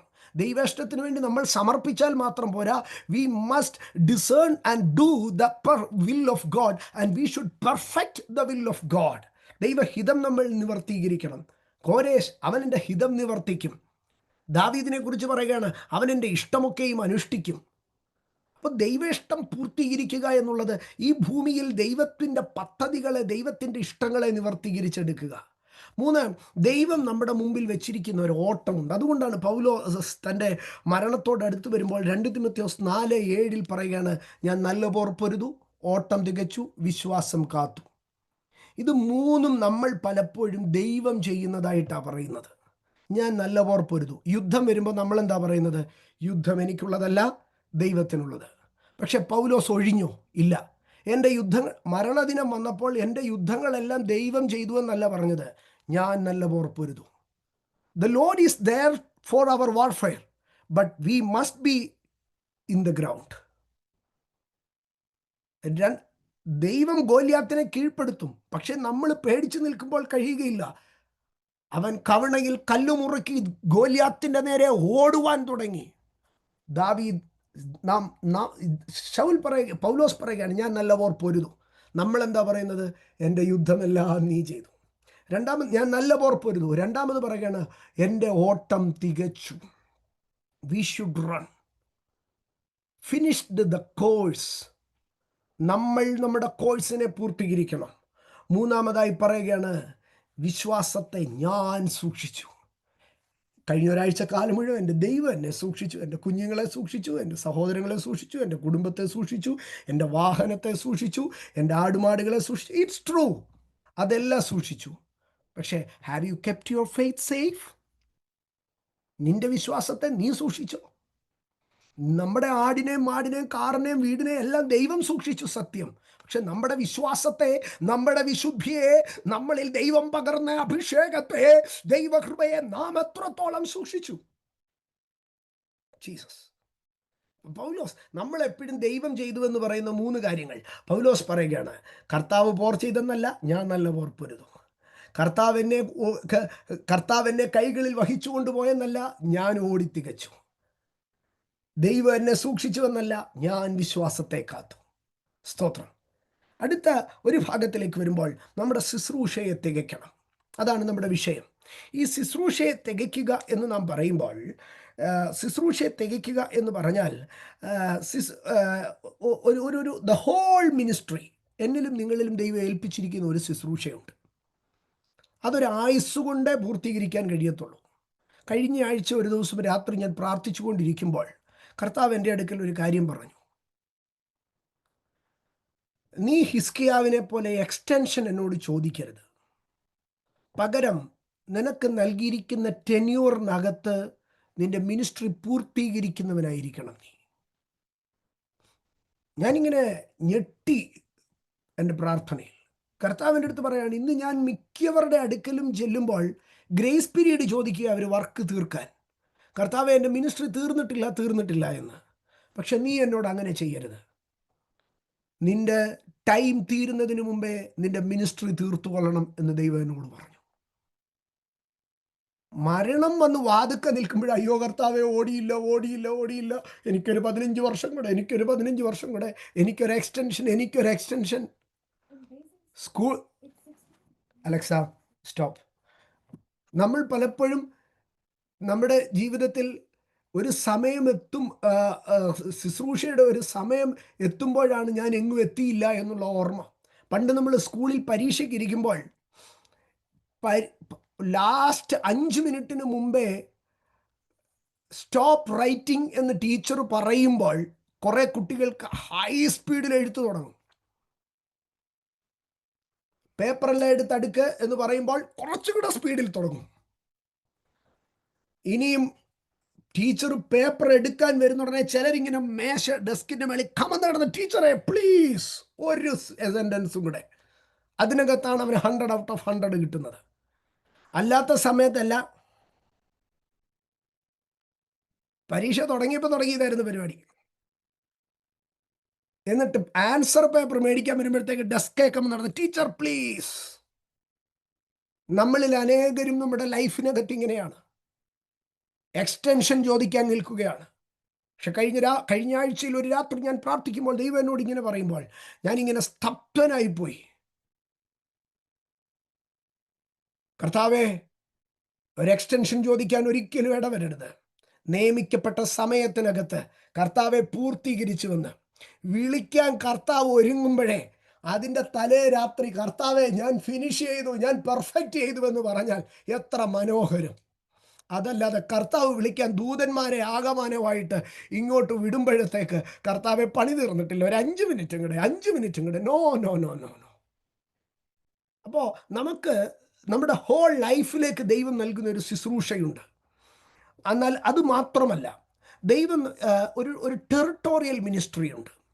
ദൈവം എന്നെ ഒരു സ്ഥലത്ത് അയച്ചാൽ ആ സ്ഥലത്തെ കൊണ്ട് ആ സ്ഥലത്ത് എന്നെ കൊണ്ടൊരു ഉദ്ദേശമുണ്ട്. നമ്മൾ അപ്പോസ്തല പ്രവൃത്തികളുടെ പുസ്തകം 12-ാം അധ്യായത്തിലേക്ക് വരുമ്പോൾ അപ്പോസ്തല പ്രവൃത്തി 12:25 ബർന്നബാസും ശൗലും ശുശ്രൂഷ നിവർത്തിച്ച ശേഷം മർക്കോസ് എന്ന് മറുപേരുള്ള യോഹന്നാനെയും കൂട്ടിക്കൊണ്ട് യെരൂശലേം വിട്ട് മടങ്ങിപ്പോന്നു. കാരണം യെരൂശലേമിൽ അവർക്കുണ്ടായിരുന്ന ശുശ്രൂഷ നിവർത്തിച്ചു. Territorial ministry. ആ ദേശത്ത് അത്രമേ ഉള്ളായിരുന്നു ശുശ്രൂഷ. പിന്നെ അവിടെ നിന്ന് കറങ്ങാതെ യെരൂശലേം വിട്ട് മടങ്ങിപ്പോകുന്നു. അപ്പം ദൈവം നമ്മളെ ഒരു ടെറിട്ടോറിയൽ അപ്പോയിൻമെൻ്റ് ഉണ്ട്. ഒരു ദേശത്തിൻ്റെ മേൽ നമുക്കൊരു അപ്പോയിൻമെൻ്റ് ഉണ്ട്. അടുത്ത ഒരു ഭാഗത്തിലേക്കൂടെ ഞാൻ നിങ്ങളെ കൊണ്ടുവരാം. അപ്പോസ്തല പ്രവൃത്തി 14:26 അവിടെ നിന്ന് കപ്പൽ കയറി അന്ത്യോക്യയിലേക്ക് പോയി. തങ്ങൾ നിവർത്തിച്ച വേലയ്ക്കായി ദൈവകൃപയിൽ അവരെ ഫരമേൽപ്പിച്ചയച്ചത് അവിടെ നിന്നായിരുന്നുവല്ലോ. അപ്പം ശുശ്രൂഷ കഴിഞ്ഞിട്ട് അവർ നേരെ അന്ത്യോക്യയിലേക്ക് പോവുക. കാരണം ഒരു ടെറിട്ടോറിയൽ മിനിസ്ട്രിക്ക് വേണ്ടി വിട്ടു. അവർ ആ ടെറിട്ടറിയിലെ മിനിസ്ട്രി ഫുൾഫിൽ ചെയ്തു. ഇനിയും അപ്പോൾ നമ്മുടെ മിനിസ്ട്രി ടെറിട്ടോറിയൽ മിനിസ്ട്രി ഉണ്ട്. ഇന്ന് എന്നെ കേൾക്കുന്ന എൻ്റെ സഹോദരങ്ങളെ, ദൈവം നിങ്ങളെ ഒരു ദേശത്ത് അയക്കുമ്പോൾ ആ ദേശത്തുമായി ബന്ധപ്പെട്ട് നിങ്ങൾക്കൊരു ശുശ്രൂഷയുണ്ട്. ആ ദേശത്ത് ആ ശുശ്രൂഷ നിങ്ങൾ വേഗത്തിൽ പൂർത്തീകരിക്കണം. ടെറിട്ടറിയുമായി കണക്റ്റായി നിൽക്കുന്ന ഒരു മിനിസ്ട്രി ഉണ്ട്. ചിലർ പറയും, എനിക്ക് അവിടെ ആയിരുന്നപ്പോൾ, ബാംഗ്ലൂർ ആയിരുന്നപ്പോൾ എനിക്ക് ഭയങ്കര പ്രവചനപരമായിരുന്നു, ബാംഗ്ലൂരിൽ നിന്ന് പോയി കഴിഞ്ഞില്ല. നോ, അവിടെ ആ ബാംഗ്ലൂരിലേക്കായിരുന്നു ദൈവം നിന്റെ മേലൊരു പ്രൊഫറ്റിക്കൽ മിനിസ്ട്രി നൽകിയിരുന്നത്. ഒരു ടെറിട്ടറിയെ എങ്ങനെ കീഴ്പ്പെടുത്തണമെന്ന് ദൈവത്തിനറിയാം. അപ്പോൾ ആ ടെറിട്ടറിക്ക് അനുസാരമായ കൃപയാണ് ദൈവം നൽകുന്നത്. അവിടെ ആ ശുശ്രൂഷ പൂർത്തീകരിക്കണം. ബാംഗ്ലൂരിൽ നിന്ന് നിന്നെ ഹൈദരാബാദിലേക്ക് ഷിഫ്റ്റ് ചെയ്യുമ്പോൾ ഹൈദരാബാദിൽ വേറെ മിനിസ്ട്രി ആയിരിക്കും ദൈവം ഏൽപ്പിക്കുന്നത്. അപ്പോൾ ടെറിട്ടോറിയൽ ഫുൾഫിൽമെൻ്റ് ഉണ്ടായിരിക്കണം. ഒന്ന് ടെറിട്ടോറിയൽ, 2 ഡൈവേഴ്സിറ്റി ഉണ്ട് ശുശ്രൂഷയ്ക്കകത്ത്. കൊലോസ്യർ 1:25 പൗലോസ് പറയുന്നത് എനിക്ക് വചനഘോഷണം പൂർത്തീകരിക്കണമെന്നാണ്. പ്രസംഗമെന്ന് പറയുന്നത് ശുശ്രൂഷയുടെ ഒരു പാർട്ട് മാത്രമാണ്. പ്രസംഗം എന്ന് പറയുന്നത് ശുശ്രൂഷയുടെ ഒരു പാർട്ട് മാത്രം. ഞാൻ പ്രസംഗിക്കത്തു മാത്രമേ ഉള്ളൂ. നോ, അങ്ങനെയെങ്കിൽ എൻ്റെ ഒരു സൈഡ്, ഒരു ഗ്രാഫിലെ ഒരു പോയിന്റ് മാത്രമേ ഫില്ലാകുന്നുള്ളൂ. പൗലോസ് ഒരിടത്ത് പറയുകയാണ് ദൈവവചന ഘോഷണം പൂർത്തീകരിക്കണം. അപ്പോൾ തന്നെ അദ്ദേഹം പറയുകയാണ് ദൈവസഭയുടെ ശുശ്രൂഷകനായിരിക്കുന്നു. ഇനി മറുഭാഗത്തിലേക്ക് കടന്നു വരുമ്പോൾ ഞാനൊരു വാക്യം നിങ്ങളെ കാണിക്കാം.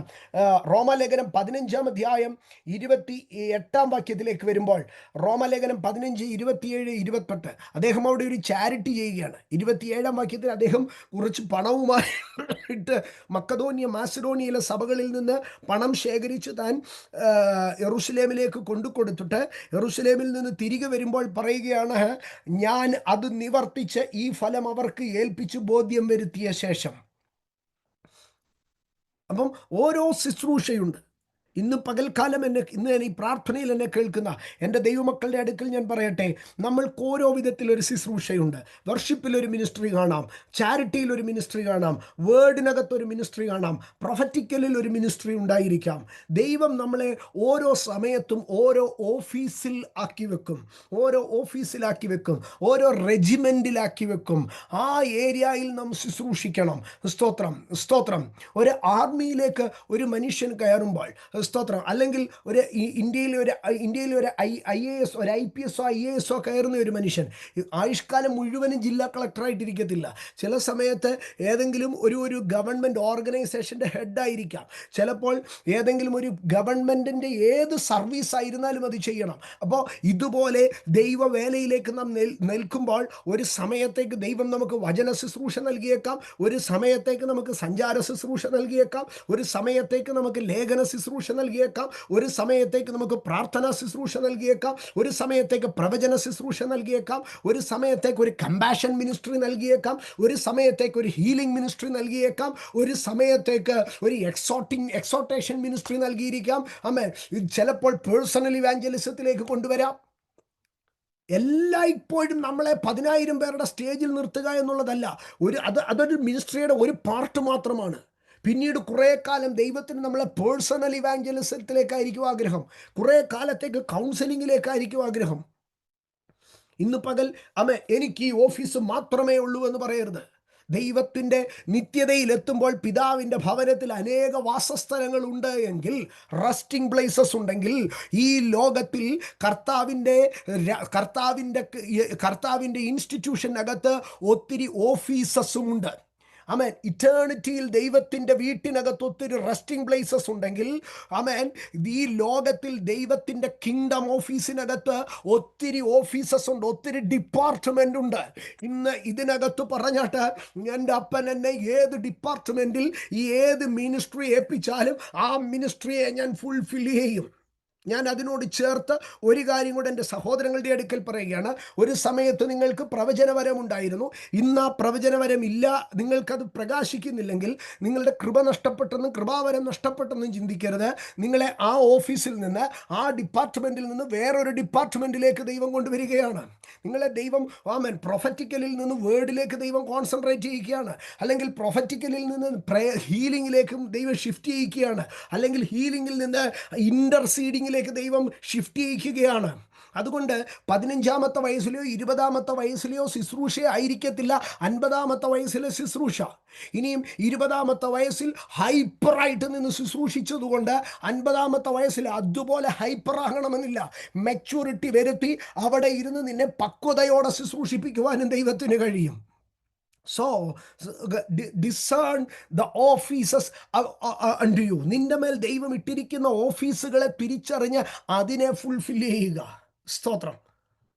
ടെറിട്ടോറിയൽ ഉണ്ട്, ഡൈവേഴ്സ് മാനറിലുള്ളതുണ്ട്, ലൈഫ് ലോങ് ആയി ദൈവം നമ്മുടെ മേലിട്ടിരിക്കുന്ന ശുശ്രൂഷയുണ്ട്. അർഹിപ്പോസേ, കർത്താവിൽ നിനക്ക് ലഭിച്ച ശുശ്രൂഷ നിവർത്തിച്ചു കൊള്ളണം എന്ന് അവനോട് പറയുക. സ്തോത്രം. ഇനിയും അടുത്ത പ്രധാന ഭാഗത്തിലേക്ക് കയറുകയാണ്. നമ്മൾ ശുശ്രൂഷ നിവർത്തിക്കണം. എങ്ങനെ ഈ ശുശ്രൂഷ നിവർത്തിക്കും? ആത്യന്തികമായ ഒറ്റ വാക്കിൽ പറയാം. ആരംഭത്തിങ്കൽ കുഞ്ഞുങ്ങൾ പാട്ടുപാടി ആരാധിച്ചുകൊണ്ടിരുന്നപ്പോൾ ഞാൻ അതേ ഭാഗം ഇവിടെ എൻ്റെ പ്രാർത്ഥനയായി പറയുകയായിരുന്നു. കൃപ വേണോപ്പാ, കൃപ വേണോപ്പാ, കൃപ വേണോപ്പാ നിൻ മക്കൾക്ക്. How can we fulfil the ministry? കൃപ, കൃപ, കൃപ, കൃപ, കൃപ, കൃപ, കൃപ, കൃപ. ആമേൻ. എന്നാൽ ഞാൻ ആ ഭാഗത്തിലേക്ക് കയറുകയാണ്. വചനാടിസ്ഥാനത്തിൽ ആ ഭാഗത്തിലേക്ക് കയറുകയാണ്. എങ്ങനെ നമുക്ക് ശുശ്രൂഷ നിവർത്തിക്കാം? ദിനവൃത്താന്തങ്ങളുടെ 1-ാം പുസ്തകം 28-ാം അധ്യായം അതിൻ്റെ 20-ാം വാക്യം. 28-ാം അധ്യായം 20-ാം വാക്യം. First chronicles chapter 28:20. പിന്നെയും ദാവീദ് തൻ്റെ മകനായ ശലോമോനോട് പറഞ്ഞത്, ബലപ്പെട്ട് ധൈര്യം പൂണ്ട് പ്രവർത്തിച്ചു കൊള്ളുക, ഭയപ്പെടരുത്, ഭ്രമിക്കുകയും അരുത്. യഹോവയായ ദൈവം, എൻ്റെ ദൈവം തന്നെ നിന്നോട് കൂടെയുണ്ട്. യഹോവയുടെ ആലയത്തിലെ ശുശ്രൂഷയ്ക്കുള്ള എല്ലാ വേലയും നീ നിവർത്തിക്കും വരെ അവൻ നിന്നെ കൈവിടുകയില്ല, ഉപേക്ഷിക്കുകയുമില്ല. ദാവീദ് ശലോമോന്റെ അടുക്കൽ പറയുകയാണ്, എൻ്റെ ദൈവം, യഹോവയായ ദൈവം, എൻ്റെ ദൈവം നിന്നോടുകൂടെയുണ്ട്. നീ ആലയത്തിലെ ശുശ്രൂഷയ്ക്കുള്ള എല്ലാ വേലയും നിവർത്തിക്കും. അവൻ നിന്നെ കൈവിടുകയില്ല, ഉപേക്ഷിക്കുകയില്ല. The presence of God. അർഹിപ്പോസേ, നീ ശുശ്രൂഷ നിവർത്തിക്കണം. എങ്ങനെ ശുശ്രൂഷ നിവർത്തീകരിക്കും? കർത്താവ് എന്നോട് കൂടെയുള്ളത് കൊണ്ട്. യേശു കർത്താവ് പറഞ്ഞു, എൻ്റെ പിതാവ് എന്നെ ഏകനായി വിട്ടിട്ടില്ല. യേശു ശിഷ്യന്മാരുടെ അടുക്കൽ പറഞ്ഞു, ഞാനില്ലെങ്കിൽ നിങ്ങൾക്കൊരു ചുക്കും ചെയ്യാൻ കഴിയത്തില്ല, എന്നെ പിരിഞ്ഞ് നിങ്ങൾക്കൊന്നും ചെയ്യാൻ കഴിയത്തില്ല. We can fulfil the ministry in us.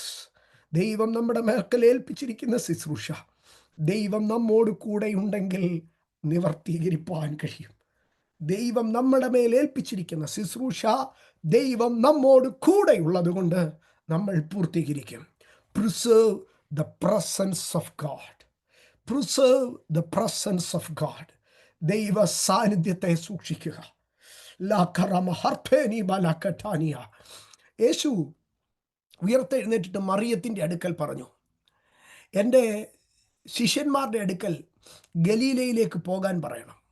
ഗലീലയിൽ ചെല്ലുമ്പോൾ അവർക്ക് വേണ്ടി ഞാൻ നല്ല ഒരു ഭക്ഷണം കരുതി വെച്ചിട്ടുണ്ട്. ഗലീലയിൽ എത്തുമ്പോൾ ഞാൻ അവർക്ക് കുറേ ഉടുപ്പ് കരുതി വെച്ചിട്ടുണ്ട്. ഗലീലയിൽ എത്തുമ്പോൾ അവർക്ക് ജീവിക്കാൻ ആവശ്യമായ ഫുൾ കാശ് ഞാൻ കരുതി വെച്ചിട്ടുണ്ട്. ഇത് വല്ലതുമാണോ പറഞ്ഞത്? അല്ല. ഗലീലയിലേക്ക് പോകാൻ പറ, അവിടെ വെച്ച് അവർ എന്നെ കാണും. They shall see me. എൻ്റെ സാന്നിധ്യം അവർ കാണും. ഇന്ന് ഈ പ്രാർത്ഥനയിൽ ഞാൻ പറയട്ടെ, we can fulfill the ministry entrusted in us. How?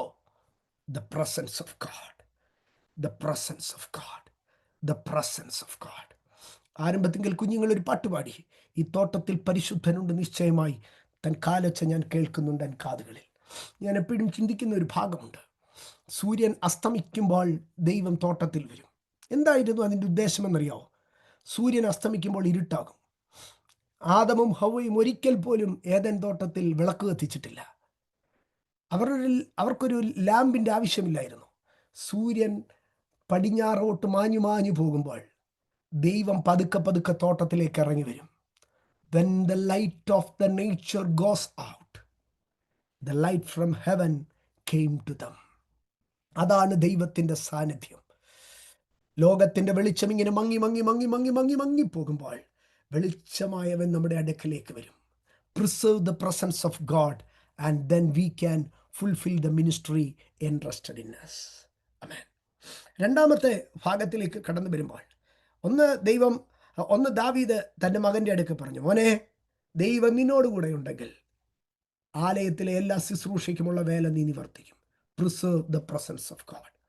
രണ്ടാമതായി ദാവീദ് ദൈവത്തോട് പറയുക, 1 ദിനവൃത്താന്തം 29:19, ഫസ്റ്റ് ക്രോണിക്കിൾസ് 29:19, എൻ്റെ മകനായ ശലോമോൻ, നിന്റെ കൽപ്പനകളും സാക്ഷ്യങ്ങളും ചട്ടങ്ങളും പ്രമാണിക്കേണ്ടതിന് പണിയേണ്ടതിനായി ഞാൻ വട്ടം കൂട്ടിയിരിക്കുന്ന മന്ദിരം തീർപ്പാൻ ഇവയെല്ലാം നിവർത്തിക്കേണ്ടതിനും അവനൊരേകാഗ്ര ഹൃദയം നൽകണമേ. ഇവയെല്ലാം നിവർത്തിക്കണമെങ്കിൽ അവനൊരേകാഗ്ര ഹൃദയം നൽകണമേ. Sharp minded. എന്താണ് പുതിയ നിയമ ദൈവസഭയെ സംബന്ധിച്ച് ഏകാഗ്ര ഹൃദയം? കൊരിന്ത്യർക്ക് എഴുതിയ 2-ാം ലേഖനം 11-ാം അധ്യായം 3-ാം വാക്യം പറയുന്നു, ക്രിസ്തുവിങ്കലുള്ള ഏകാഗ്രതയും നിർമ്മലതയും. ക്രിസ്തുവിങ്കലുള്ള ഏകാഗ്രത. ജീവിതത്തിലെ കഷ്ടതകളിൽ വരുമ്പോൾ, പ്രതികൂലങ്ങൾ വരുമ്പോൾ മനുഷ്യൻ്റെ മുഖത്തേക്കല്ല, ദൈവത്തിൻ്റെ മുഖത്തേക്ക് നമ്മുടെ ഹൃദയം ഏക അഗ്രമായി, സിംഗിൾ ഫോക്കസ്ഡ്. ദൈവവും മനുഷ്യനുമല്ല, ദൈവം മാത്രം, യേശു മാത്രം, യേശു മാത്രം, യേശു മാത്രം. ജർമ്മനിയിൽ മാർട്ടിൻ ലൂതർ വിപ്ലവം നടത്തുമ്പോൾ റോമ പാപ്പ ആധിപത്യത്തിന് നേരെ അദ്ദേഹം 5 സോളാസ് എഴുതി വെച്ചു. അതിലെനിക്ക് ഏറ്റവും ഇഷ്ടമുള്ള ഒരു സംഗതിയുണ്ട്, സോളാസ് ക്രിസ്റ്റസ്, ക്രിസ്തു മാത്രം, ഓൺലി ജീസസ്. പിന്നെ അദ്ദേഹം എഴുതി വെച്ചു സോളാ ഗ്രേഷ്യ, കൃപ മാത്രം. പിന്നെയും അദ്ദേഹം എഴുതി വെച്ചു സോളാ സ്ക്രിപ്ചർ, വചനം മാത്രം. ഏകാഗ്രപ്പെട്ടിരിക്കട്ടെ. മാർട്ടിൻ ലൂതറിന്റെ ഏകാഗ്രതയുടെ ദർശനം ലഭിച്ച ജർമ്മനിയുടെ മണ്ണിലിരിക്കുന്ന ദൈവമക്കളെ നോക്കി ഞാൻ വിളിച്ചു പറയുകയാണ്, ഏകാഗ്രപ്പെട്ട് നിൽക്കുന്നിടത്തോളം നമ്മുടെ ശുശ്രൂഷയെ തകർക്കുവാൻ ഉലകത്തിലൊരു ശക്തിക്കും സാധ്യമല്ല. എൻ്റെ സഹോദരങ്ങളെ, ദിനവൃത്താന്തങ്ങളുടെ 1-ാം പുസ്തകം അവസാന ഭാഗത്തേക്ക് വരുമ്പോൾ ദാവീദ് മകനോട് പറയുകയാണ്, മകനെ, ദൈവം നിന്റെ കൂടെ ഇരുന്ന് നിവർത്തിക്കും. എന്നിട്ട് ദൈവത്തെ നോക്കി പറയുക, അവൻ്റെ ഹൃദയം ഏകാഗ്രമാക്കണമേ. 2 ദിനവൃത്താന്തം 7:11, ഈ 3 വാക്യങ്ങൾ ചേർത്ത് പഠിക്കുമ്പോഴാണ് ശലോമോന്റെ ജീവിതം നമുക്ക് കാണുവാൻ കഴിയുന്നത്. 2 ക്രോണിക്കിൾസ് ചാപ്റ്റർ 7:11, അവിടെ ഇങ്ങനെയാണ് എഴുതിയിരിക്കുന്നത്, ഇങ്ങനെ ശലോമോൻ യഹോവയുടെ ആലയവും രാജധാനിയും തീർത്തു. യഹോവയുടെ ആലയത്തിലും തൻ്റെ അരമനയിലും ഉണ്ടാക്കുവാൻ ശലോമോന് താല്പര്യമുണ്ടായിരുന്നതൊക്കെയും അടുത്ത ഭാഗം അവൻ ശുഭമായി നിവർത്തിച്ചു. എന്തൊരു മനോഹരമായ വാക്യം, ശുഭമായി നിവർത്തിച്ചു, ശുഭമായി നിവർത്തിച്ചു. 1, ദൈവസാന്നിധ്യവും ഏകാഗ്രതയും ശലോമോൻ നിവർത്തീകരിക്കുവാൻ കാരണമായി തീർന്നു. 2 പുറപ്പാട് പുസ്തകം 18-ാം അധ്യായത്തിലേക്ക് കടന്നു വരുമ്പോൾ, പുറപ്പാട് പുസ്തകം 18-ാം അധ്യായം അതിൻ്റെ 18-ാം വാക്യത്തിൽ ഇങ്ങനെയാണ് എഴുതിയിരിക്കുന്നത്. പുറപ്പാട് 18:18, നീ ചെയ്യുന്ന കാര്യം നന്നല്ല, നീയും നിന്നോടുകൂടെയുള്ള ഈ ജനവും ക്ഷീണിച്ചു പോകും. ഈ കാര്യം നിനക്ക് അതിഭാരമാകുന്നു, ഏകനായി അത് നിവർത്തിപ്പാൻ നിനക്ക് കഴിയുന്നതല്ല. മോശേ, ഏകനായി നിനക്ക് നിവർത്തിപ്പാൻ കഴിയുകയില്ല. സ്തോത്രം. എൻ്റെ സഹോദരങ്ങളെ, ശുശ്രൂഷ ഒരാളുടേതല്ല. മോശയുടെ അടുക്കൽ വന്ന് ഇത്രോ പറയാം, ഒറ്റയ്ക്ക് നിന്നാൽ അത് നടക്കത്തില്ല. പകരം എന്ത് ചെയ്യണം? നിന്റെ ജനത്തിൻ്റെ ഇടയിൽ നിന്ന് 70 പേർ നിന്നോട് ചേർന്ന് നിൽക്കട്ടെ.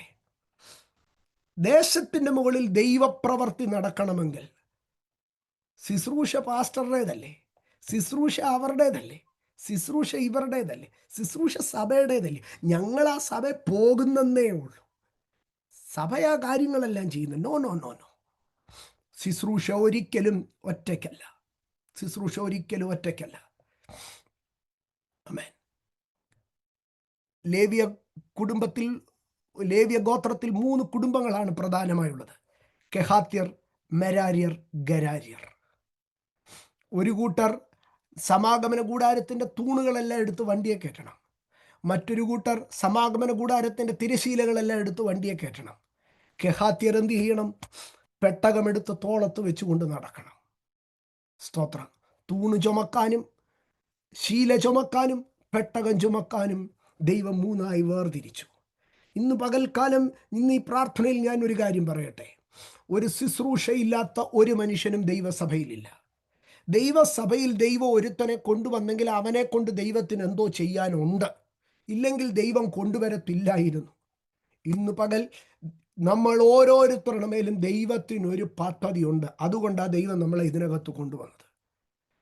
ദൈവത്തിന് പദ്ധതി ഉണ്ട്. അതുമാത്രമല്ല, നിങ്ങളായിരിക്കുന്ന ദേശത്തിൽ ദൈവത്തിന് നിങ്ങളെ കൊണ്ട് ചിലത് ചെയ്യാനുണ്ട്. അതിന് നിങ്ങളുടെ ശരീരത്തെ ദൈവത്തിന് ആവശ്യമുണ്ട്, അതിന് നിങ്ങളുടെ മൈൻഡിനെ ദൈവത്തിന് ആവശ്യമുണ്ട്, അതിന് നിങ്ങളുടെ ടൈമിനെ ദൈവത്തിന് ആവശ്യമുണ്ട്, അതിന് നിങ്ങളുടെ ഫിനാൻസിനെ ദൈവത്തിന് ആവശ്യമുണ്ട്. സ്തോത്രം. ഞങ്ങൾ സകലവും നിങ്കൽ നിന്ന് വാങ്ങി നിങ്കലേക്ക് നൽകുന്നു. സ്തോത്രം. പഴയ നിയമത്തിൽ ആദ്യ വിളവ് ലഭിച്ചു കഴിഞ്ഞാൽ കറ്റ നീരാജനം ചെയ്യുമെന്ന് പറയും. Wave offering. എന്താണ് ഈ വേവ് ഓഫറിങ് എന്നറിയാമോ? വേവ് ഓഫറിങ്, നീരാജനം എന്ന് പറഞ്ഞാൽ കറ്റ കൊണ്ടുവന്ന് ഇങ്ങനെയാക്കും, രണ്ടാമത് ഇങ്ങനെയാക്കും, നീരാജനം ചെയ്യും. ഒന്ന്, ഉയരത്തിൽ നിന്ന് ഞങ്ങളിത് വാങ്ങി താഴേക്ക് സ്വീകരിക്കുന്നു, ഉയരത്തിൽ നിന്ന് ഞങ്ങളിത് വാങ്ങി താഴേക്ക് സ്വീകരിക്കുന്നു, അത് നിങ്കലേക്ക് മടക്കി തരുന്നു.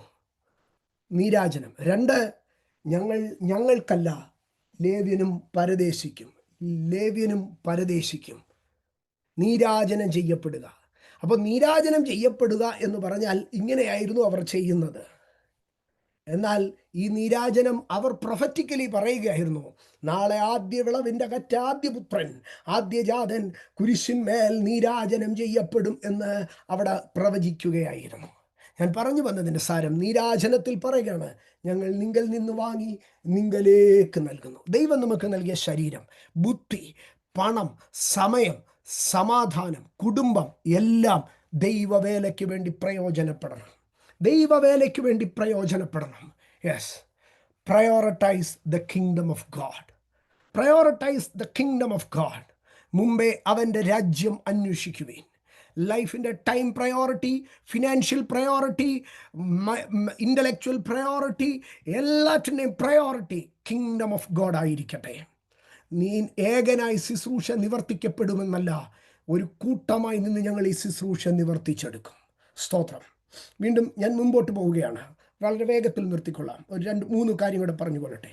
സെഖറിയാവിൻ്റെ പുസ്തകം 4-ാം അധ്യായം, അവിടെ ഇങ്ങനെയാണ് എഴുതിയിരിക്കുന്നത്: സെരൂബാബേലിൻ്റെ മുമ്പിലുള്ള മഹാപർവ്വതമേ, നീ ആരാ? നീ ആരായാലും സമഭൂമിയായിത്തീരും. അതിന് കൃപ കൃപ എന്ന ആർപ്പോടുകൂടെ അവൻ ആണിക്കല്ല് കയറ്റും.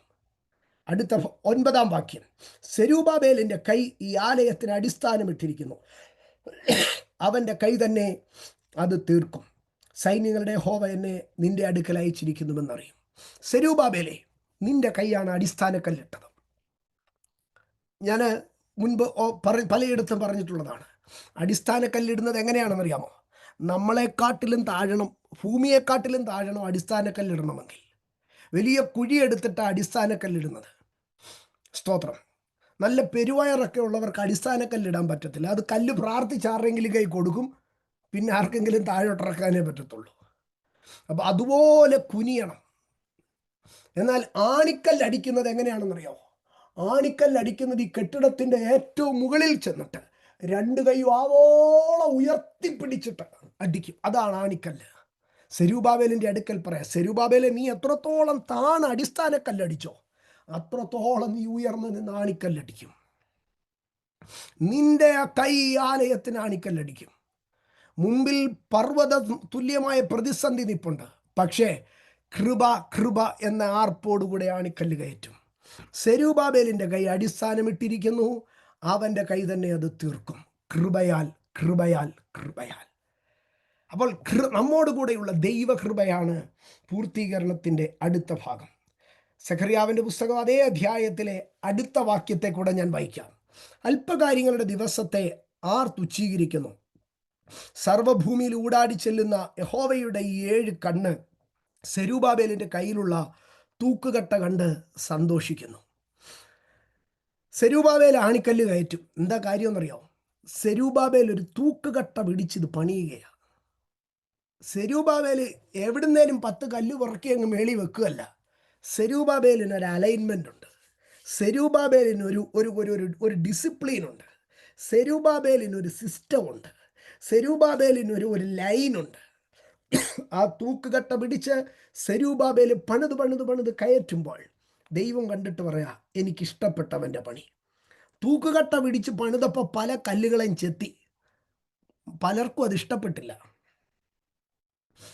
ഇതാണോ ദൈവത്തിൻ്റെ വേല? ഇതാണോ കർത്താവിൻ്റെ മനസ്സ്? ആ തൂക്കുകട്ടയൊക്കെ പിടിച്ച് പണിയേണ്ട കാര്യമുണ്ട്. അങ്ങനെയൊക്കെ പണിയാൻ തുടങ്ങിയാൽ എന്നും പണിയാൻ നടക്കും.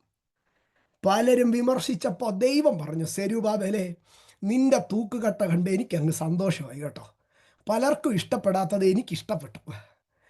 നിന്റെ ആ ലെവൽ ഓഫ് ആക്യുറസി, നിന്റെ ആ ലെവൽ ഓഫ് ഡിസിപ്ലിൻ, നിന്റെ ആ ലെവൽ ഓഫ് പങ്ക്ച്വാലിറ്റി, നിന്റെ ആ ലെവൽ ഓഫ് പ്രെയർ ലൈഫ്, നിന്റെ ആ ലെവൽ എനിക്കങ്ങ് ഇഷ്ടപ്പെട്ടടാ മോനെ.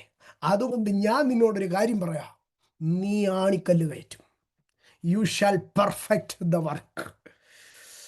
ഇന്ന് പകൽ ദൈവത്തിൻ്റെ പൈതലേ, നിന്റെ തൂക്കുകട്ട കണ്ട് പലരും നിനക്കെതിരെ തിരിഞ്ഞേക്കാം.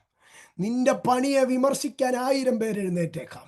പക്ഷേ if the Lord is for you, who can be against you? ലഗഡബഘടം പ്രവാർത്തേനി ബലം പ്രവശ്യ ലഗജോ റഗാർത്തി നഖം ചൽബാനിയം പ്രവർത്തേമാനിയ. ഇന്ന് പകൽ പരിശുദ്ധാത്മാവ് ഒരു ദൂതിനെ, അരുളപ്പാടിനെ ആറബകസ്യാർത്ഥാനാം ജാർത്തേനിയ. നിന്റെ കയ്യിലെ തൂക്കുകട്ട കണ്ട് ദൈവം സന്തോഷിക്കുന്നു. നീ തൂക്കുകട്ട പിടിച്ചു തന്നെ പണിതാൽ മതി. നീ ആ ലെവലിനകത്ത് നിന്ന് തന്നെ പണിതാൽ മതി. എതിർക്കുന്നവൻ എതിർക്കട്ടെ, വിമർശിക്കുന്നവൻ വിമർശിക്കട്ടെ, അതിൻ്റെ പേരിൽ ചിതറുന്നവൻ ചിതറട്ടെ. നിന്നെ കൊണ്ട് ആരംഭിപ്പിച്ചത് ഞാൻ പൂർത്തീകരിക്കുമെന്ന് ഈ സൈന്യങ്ങളുടെ യഹോവയുടെ അരുളപ്പാട് എന്ന് ഇന്ന് പകൽ ഞാൻ ദൈവത്തിൻ്റെ ആത്മാവിൻ്റെ ദൂത് കൈമാറുന്നു.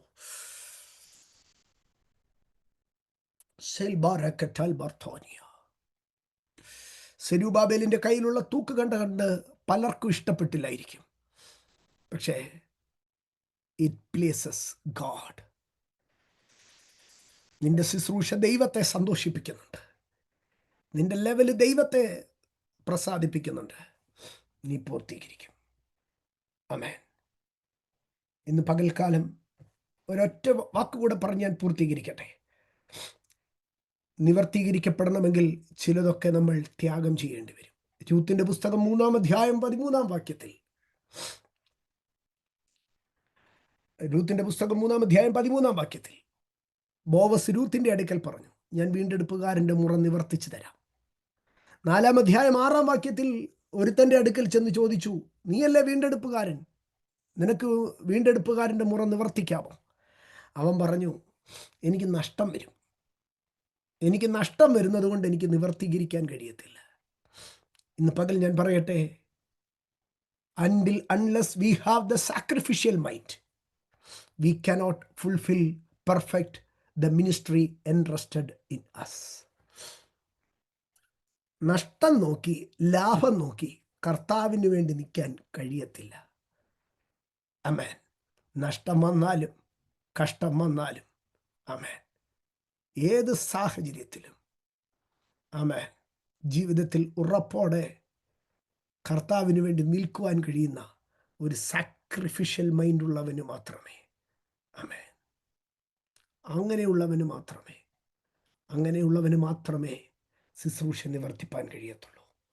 എൻ്റെ സഹോദരങ്ങളെ, ഒരുപക്ഷെ ഒരു ടെറിട്ടോറിയൽ മിനിസ്ട്രി ആയിരിക്കാം, ഒരുപക്ഷെ ദ ഹോൾ മിനിസ്ട്രി ആയിരിക്കാം. അർഹിപ്പോസിനോട് ഒറ്റ കാര്യമേ പൗലോസ് പറഞ്ഞുള്ളൂ. അവൻ സഹഭടനാണ്, ഒത്തിരി സെലസാണ്, തീഷ്ണതയുള്ളവനാണ്.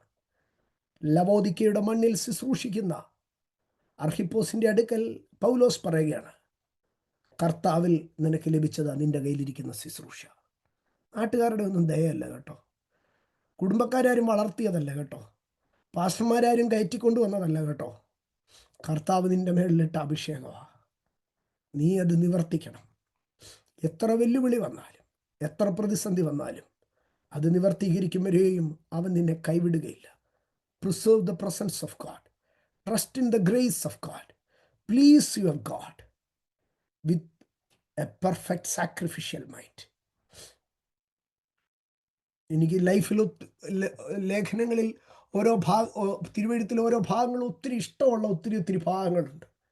നെഹമ്യാവിൻ്റെ പുസ്തകം നിങ്ങൾ വായിച്ചാൽ, നെഹമ്യാവിൻ്റെ പുസ്തകം ആരംഭിക്കുന്നത് പ്രാർത്ഥനയോടുകൂടിയാണ്. ഞാൻ കുറേ നേരം ഇരുന്ന് കരഞ്ഞു. അങ്ങനെയാണ് നെഹമ്യാവിൻ്റെ പുസ്തകം ആരംഭിക്കുന്നത്. ഞാൻ കുറേ നേരം ഇരുന്ന് കരഞ്ഞു.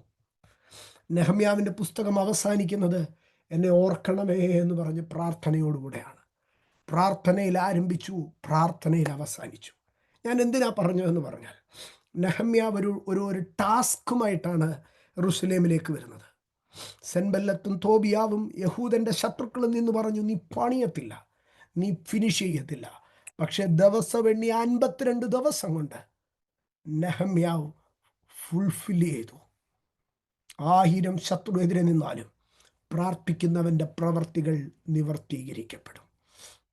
ഇന്ന് പകൽ പരിശുദ്ധാത്മാവിൻ്റെ കൃപയിൽ ആശ്രയിച്ച് ദൈവം എനിക്ക് നൽകിയ അധികാരത്തിനകത്തു നിന്നുകൊണ്ട്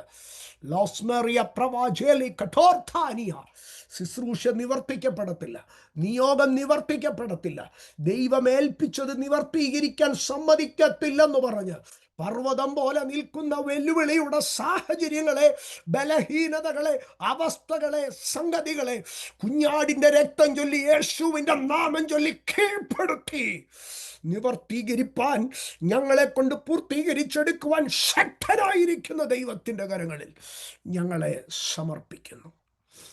വെല്ലുവിളി വരും, ഇട്ടിട്ട് പോകരുത്.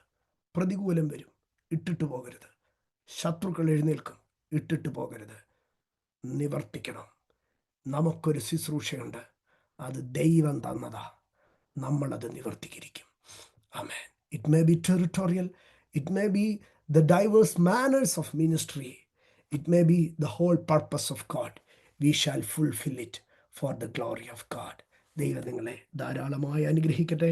അവസരത്തിനും സമയത്തിനും സ്നേഹത്തിനും എല്ലാറ്റിനും അഭിഷക്തനും ദൈവസഭയ്ക്കും ഒത്തിരി നന്ദി പറയുന്നു. ദൈവം ധാരാളമായി അനുഗ്രഹിക്കട്ടെ.